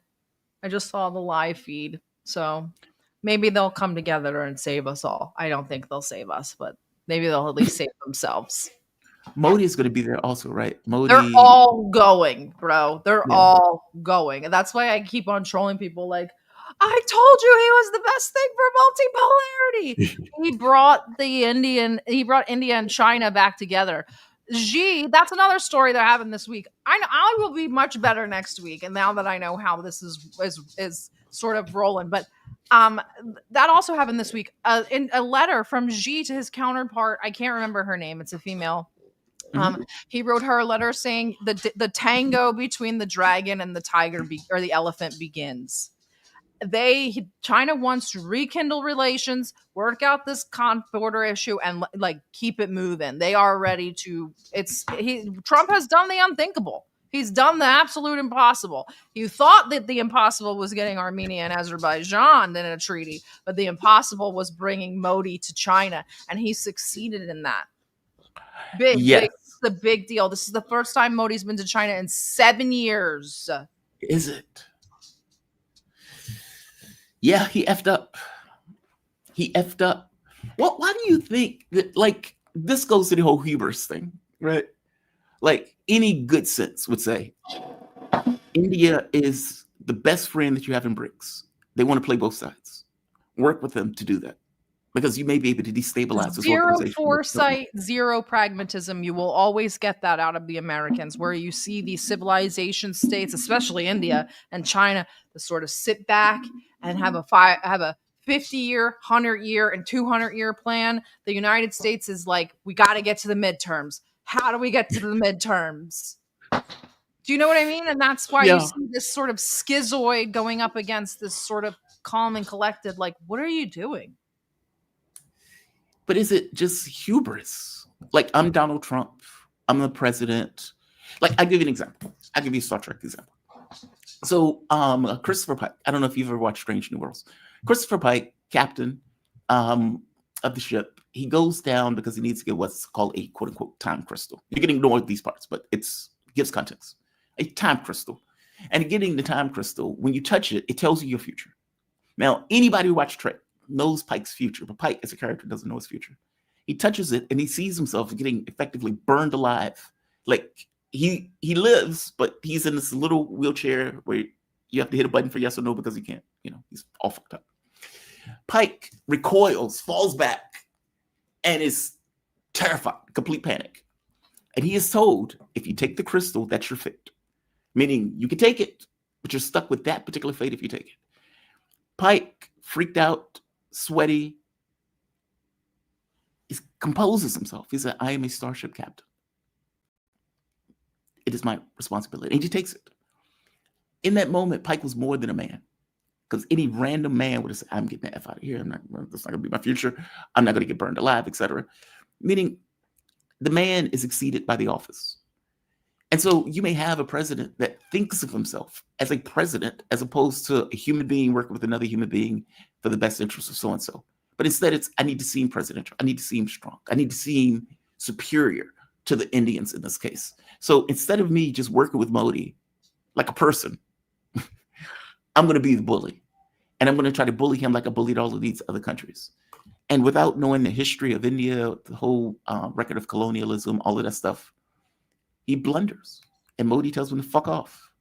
And the friend that you would have had goes to China, goes to Russia, is going to go to all of these Asian countries and make deals with them in order to stop dealing with you.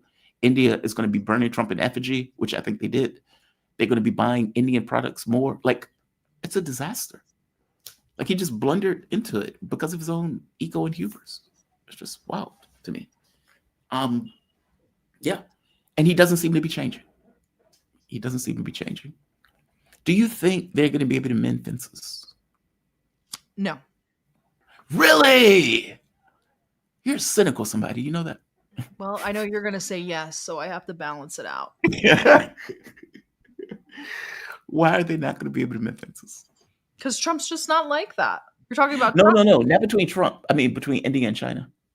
Oh, yes. Yeah, I do. And I think that's because of pragmatism. I think because they'll see the overall goal. Plus, they have Putin there on site.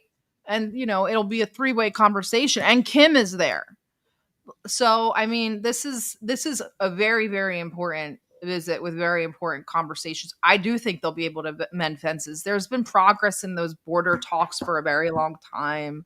I think Tibet might be a little bit of a sensitive issue, some of the other stuff, but I really think that this stuff can be worked out. And that means that if that can be worked out, then that the ties between Israel and India and Pakistan can maybe start to thaw a little bit. Pakistan is planning on meeting with Armenia. So it's all very interesting how things are happening. India is a staunch ally of Armenia. China backs Pakistan. Do you see what's happening? This block is forming. We get Armenia to get out of this retarded deal with Trump, which isn't even binding.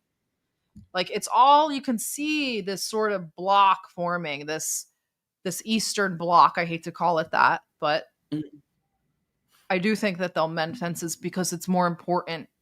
That mending fences is or the overall goal is much more important than the border dispute. The border will be there forever.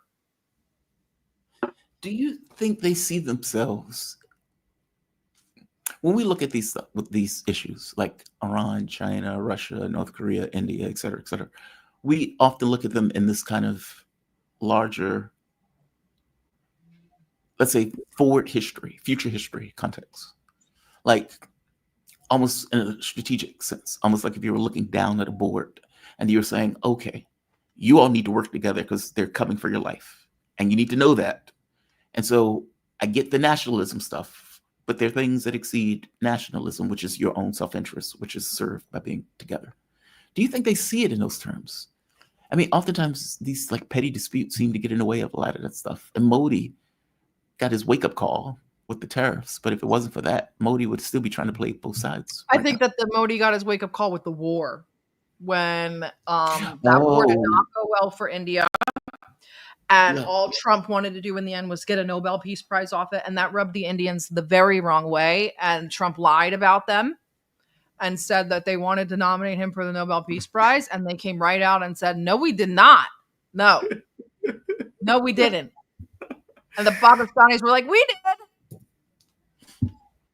So that's when it really started. And, they were kind of criticizing them about the oil, kind of poking the bear. But they tried to start off the relations on the very right foot. Remember, they sent J.D. Vance and Usha and baby Vivek over there.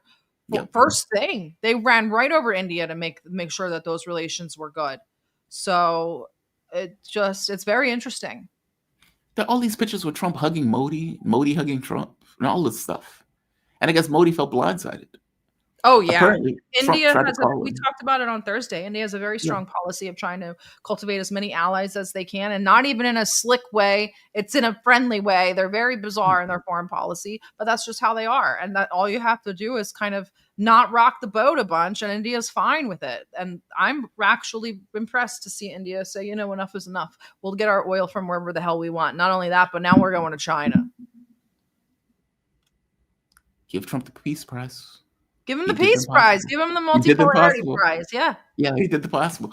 I am so happy to see that myself. I just, one of my guests from India, he hit me up. He was like, Modi's going to China. He was like, they're mending fences. So no, this is great. I find this to be really good. Apparently Modi didn't take Trump phone calls, which is, good outfit for Modi. He was like, I just imagine him looking at the phone and he's like, he's calling again. He's calling again. I know that's not the way it is, but it's like an ex-girlfriend that you don't want to talk to. It's like, will you stop calling me? I don't know what Trump thinks he's going to get out of Modi with a phone call after hitting his country with 50% tariffs that is trying to effectively destroy the economy of this country and wanting to open his country to these agricultural products from America that would, again, destroy the Indian economy. Like, Trump is asking for things. Why do you think he does that? Like, I think it's a personality flaw. I think it's weakness, frankly. If you notice, Trump has a tendency to want to humiliate world leaders. Oh, yeah. To make himself seem Yeah, it's a more businessman thing. It's a businessman thing for sure. Is that? I mean, because you could be a businessman and try to get a deal on equal He's terms. always been known to be like that, like a big blowhard, very overbearing, like, and he just thinks that that's how he can function in the international arena, and you can't. There's diplomacy and then there's business, and those are two different things. Very, very different. But Trump has been able to get these people to kiss his ass. Who? They know how to sweeten them up. All of the European leaders. Well, they have no leverage. Clean. What are they going to do? What are they going to do? I mean, you can even get They can't even say no. That's my point, though. Like, in many of these cases, Trump, for example, Ursula von der Leyen told her to get out the room when they were having their conversation. You don't lead anywhere, so get out. And in another case, he brings her to the stage, humiliates her with a trade deal that is grotesque by any measure. What's she going to do? That's kind of my point. Usually diplomacy is more. He doesn't know how to engage in diplomacy. Yeah. Trump just has a way of highlighting uneven exchange to the American public in a way that humiliates other leaders. But that's what the American public told him, that's what they like. And so he's going to keep doing it. Please clap sort of thing. Remember with Angela Merkel, they loved that. When they love all that crap. That America in its declining state. Do you not remember when they went after Zelensky and MAGA was, I voted for this. I voted for this. They love this. I guess my thing is it because America's in decline? It knows it's in decline, whether it can acknowledge it or not. It knows life is getting harder. And you bring somebody up who tells you everything is great. The world is fine. The sun is shining. I just got this trade deal. Look how strong I am. Look how strong America is because we've humiliated this other world leader. Like, do you think that's what America ultimately wanted? And look, I know Democrats suck. They have not been a legitimate contender for anything. Like, honestly, I will tell you this. If the Democratic Party turned around and said, we're having a come to Jesus moment. We've been fully transparent. We hear you. We're going to do grassroots. We're going to allow all of these things. We're going to push for all of these items that you want. Now, the first hurdle would be trust. But the second hurdle will be, are they fulfilling their obligations? You could get a turn. I just don't see the Democrats doing it. So they're not a legitimate contender for Trump. Is that really what America wanted, or was there just no other alternative? I don't think there's an alternative now. Yeah. That sucks. That's morbid. That's legit morbid. Sarah, we have come to the end. But we made it. So did my laptop. My laptop is about to die. But is it? Yeah. I was looking at you guys on Thursday morning at 9:30 a.m. And then Saturday, I will be a much better co-host. I promise. You did fine. What do you mean?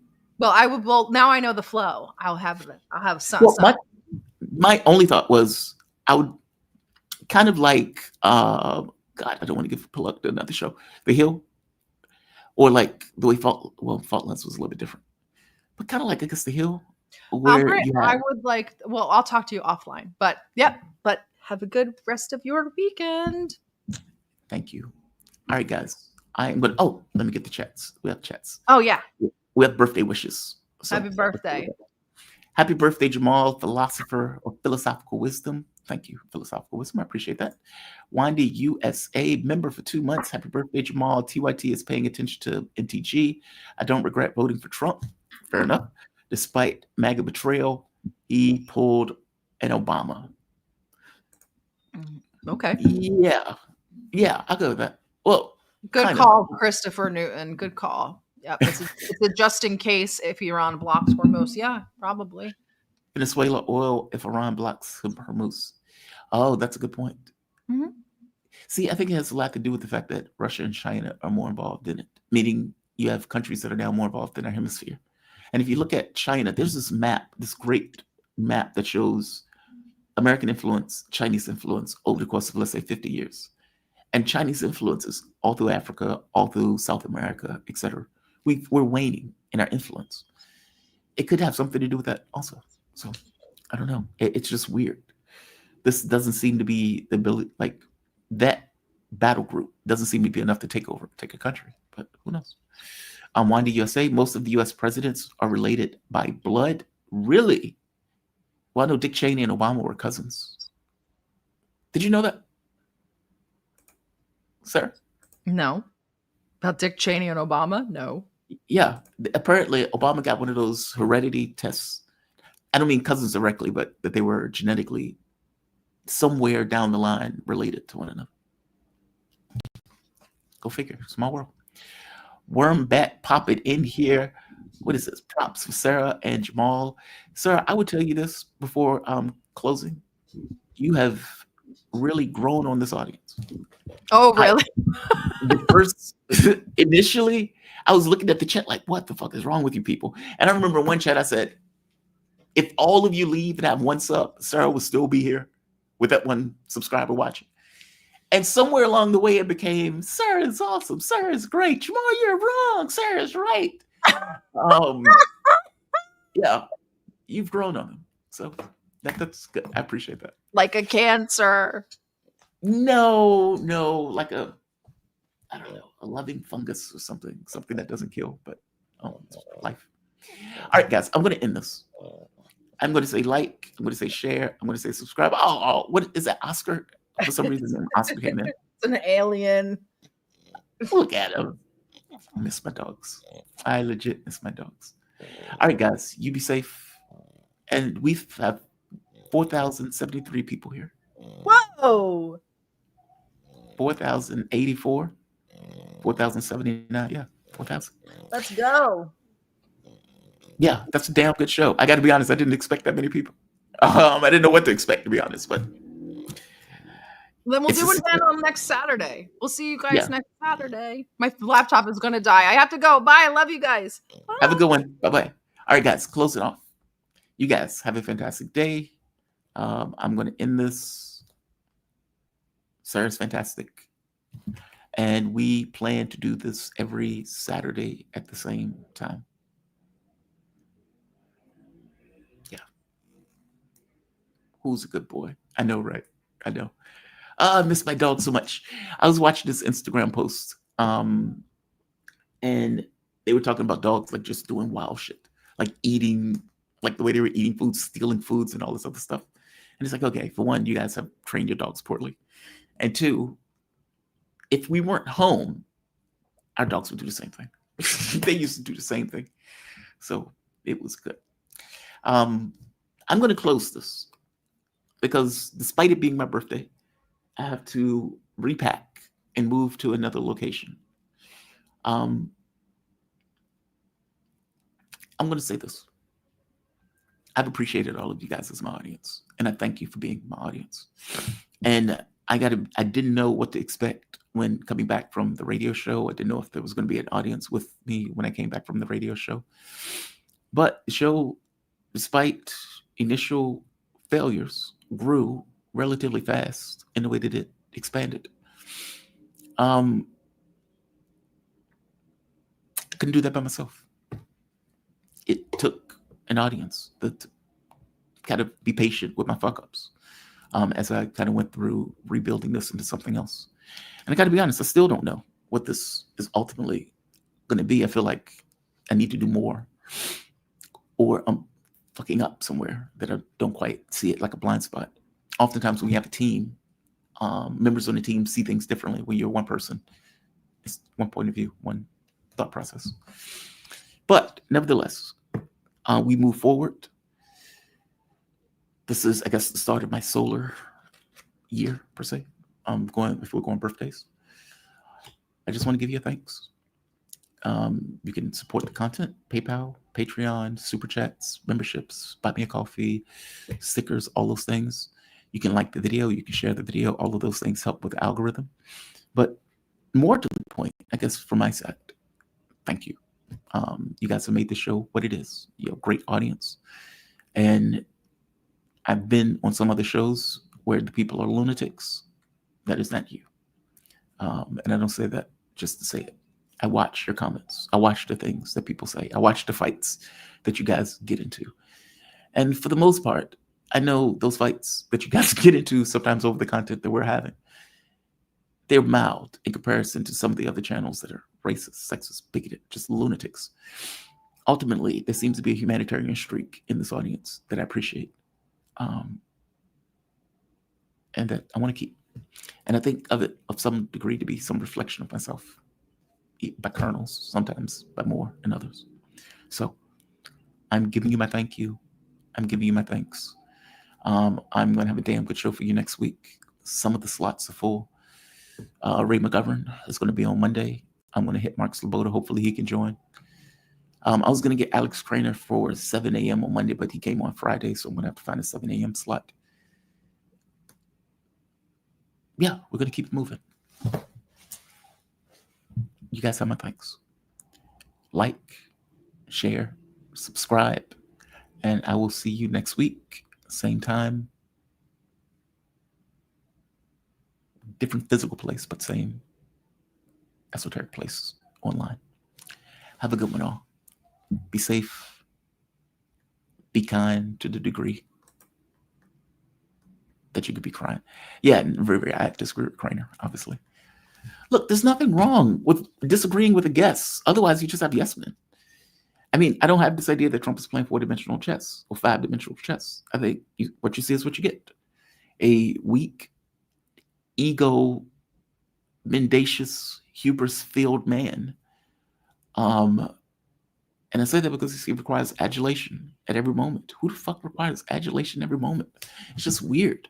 And the people around him knows exactly what he wants. So the sycophants give him exactly what he wants. You, sir, are a great man. You stopped 20 wars. You stopped 20 wars. You deserve the Nobel Peace Prize. Just give it to him already. Give him this great man, our dear leader. Like it's shameful. It's ridiculous. It's so absurd. And yet it's what you get out of Trump and the people around him. It's like it's cartoonish even.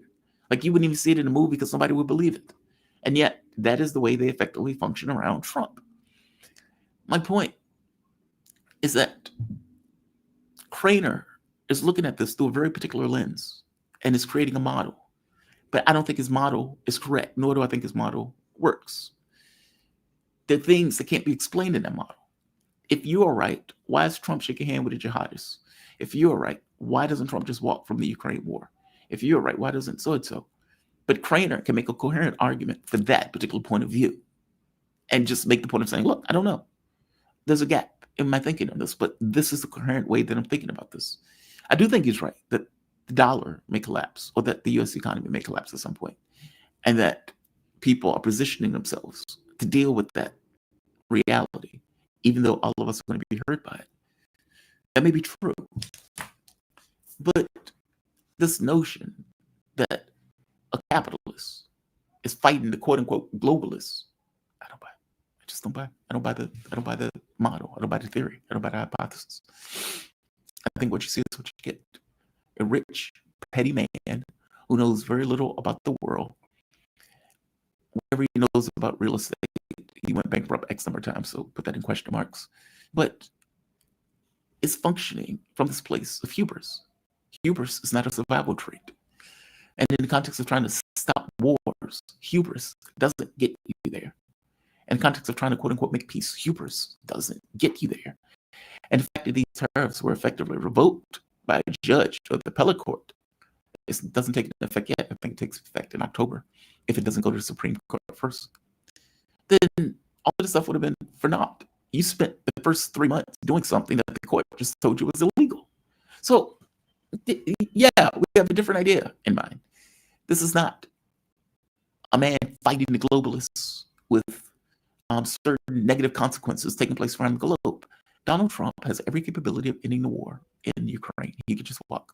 Donald Trump has every capability of ending the Palestinian conflict. He can just stop giving money to Israel, stop giving weapons, etc. He can do those things. Those are within his power. He just doesn't do those things. He can push Israel to do X or Y because Israel is a colony of America. And the moment that America asserts it, it becomes so. He doesn't do those things. I'm pointing out that this is not this man of peace or this man trying to do something for the larger American public. He's doing it for himself. The big, beautiful bill that's going to put money in his pocket, but cut your SNAP benefits or cut your Medicaid. How's it for you? The tariffs, that is the largest tax on the American public ever. And I could be wrong on ever, but fuck it, I'll go with it. That's on you. That's on you. You're paying that tax.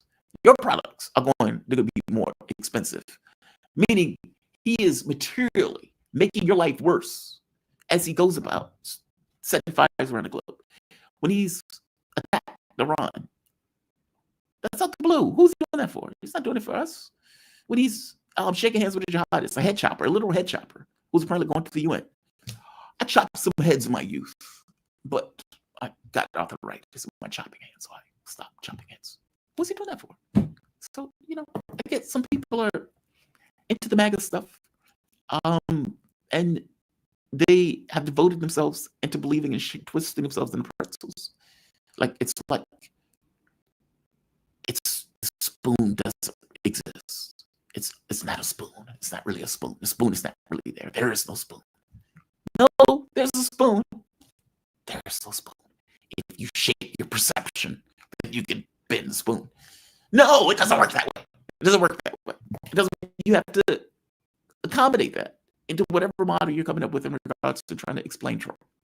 So, I love Alex Crane to death. And part of the reason I love him is because he gives me an opposition point of view. One that A, I may not have thought of. B, parts of it may be right. And see, it's interesting to give a coherent picture that is different than my own. I accept it, not just accept it. I like it. I don't know if you've noticed, I actually like pushing on my guests because it clarifies whatever we're talking about. So, I don't know. But yes, we have a different point of view on Trump. But that doesn't stop me from loving him as a guest. One iota. One iota. England invented the modern world. The U.S. is just an offshoot that isn't doing so well. That is true. Rashid Dupe. That's true. After the Second World War, England was a fragile, broken empire. I'm sorry, the First World War. But they own what, like 51% of the globe? Some insane amount of the globe. When the Second World War hit, fractured it, broke it in two. So yeah, agreed. All right. Americans suffer from superiority issues like Jews do. Yeah, they do. That's the issue. That's the issue. I mean, not just with America, Europeans in general.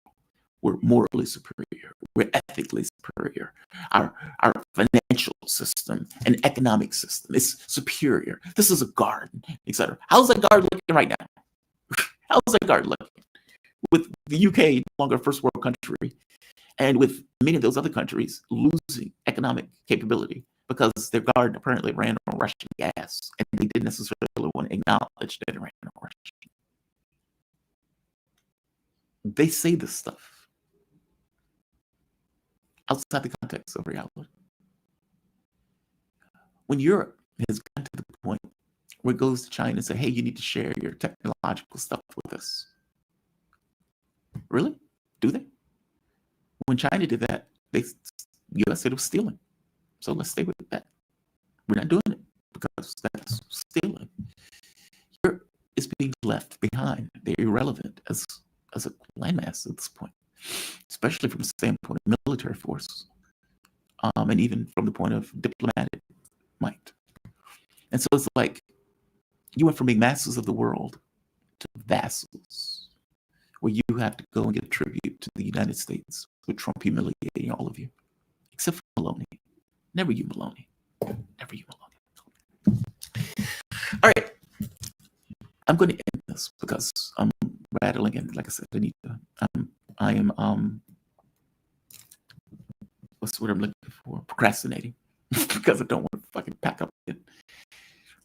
Every Western country has its levels of nonsense. Yeah, but that nonsense starts with wars.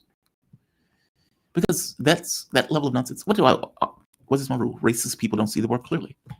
And when you're looking at the world through this jaded lens, you get it wrong. And the problem with getting it wrong is when you're talking to somebody, and you're not talking to that person as an individual that's equal to you, you're talking to them from this stature of bullshit that you have swirling around in your skull. Like Kayla's, beautiful and dumb. Beautiful and dumb. Is it because of this exceptionalism thing? Maybe. Gorgeous, dumb as a box of rocks. You have a hamster just going around the wheel. You can make deals with people if you're fair and honest with those people. You can. If you're dealing with equal exchange, if you're dealing with them earnestly as human beings, you can do that. If I'm dealing with you from a position of authority, oh, you can't do shit. For one, they don't accept your position of authority. Two, the position of authority is not real. It doesn't exist. You don't have any swords. Your economy is not up to snuff. There's nothing in the physical, tangible world to indicate that level of narcissism. It's just not. And so you end up in conflicts over and over and over. And then you run into daddy to back you up in those conflicts and save you.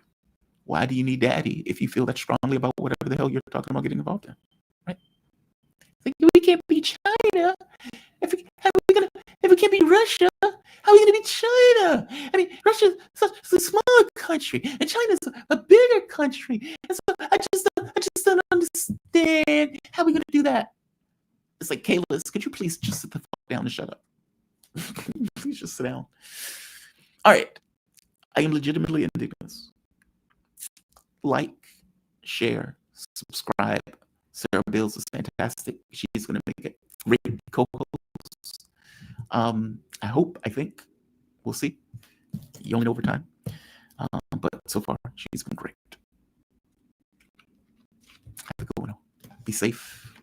Be kind. To the degree that you could be kind. Some people are assholes. But try.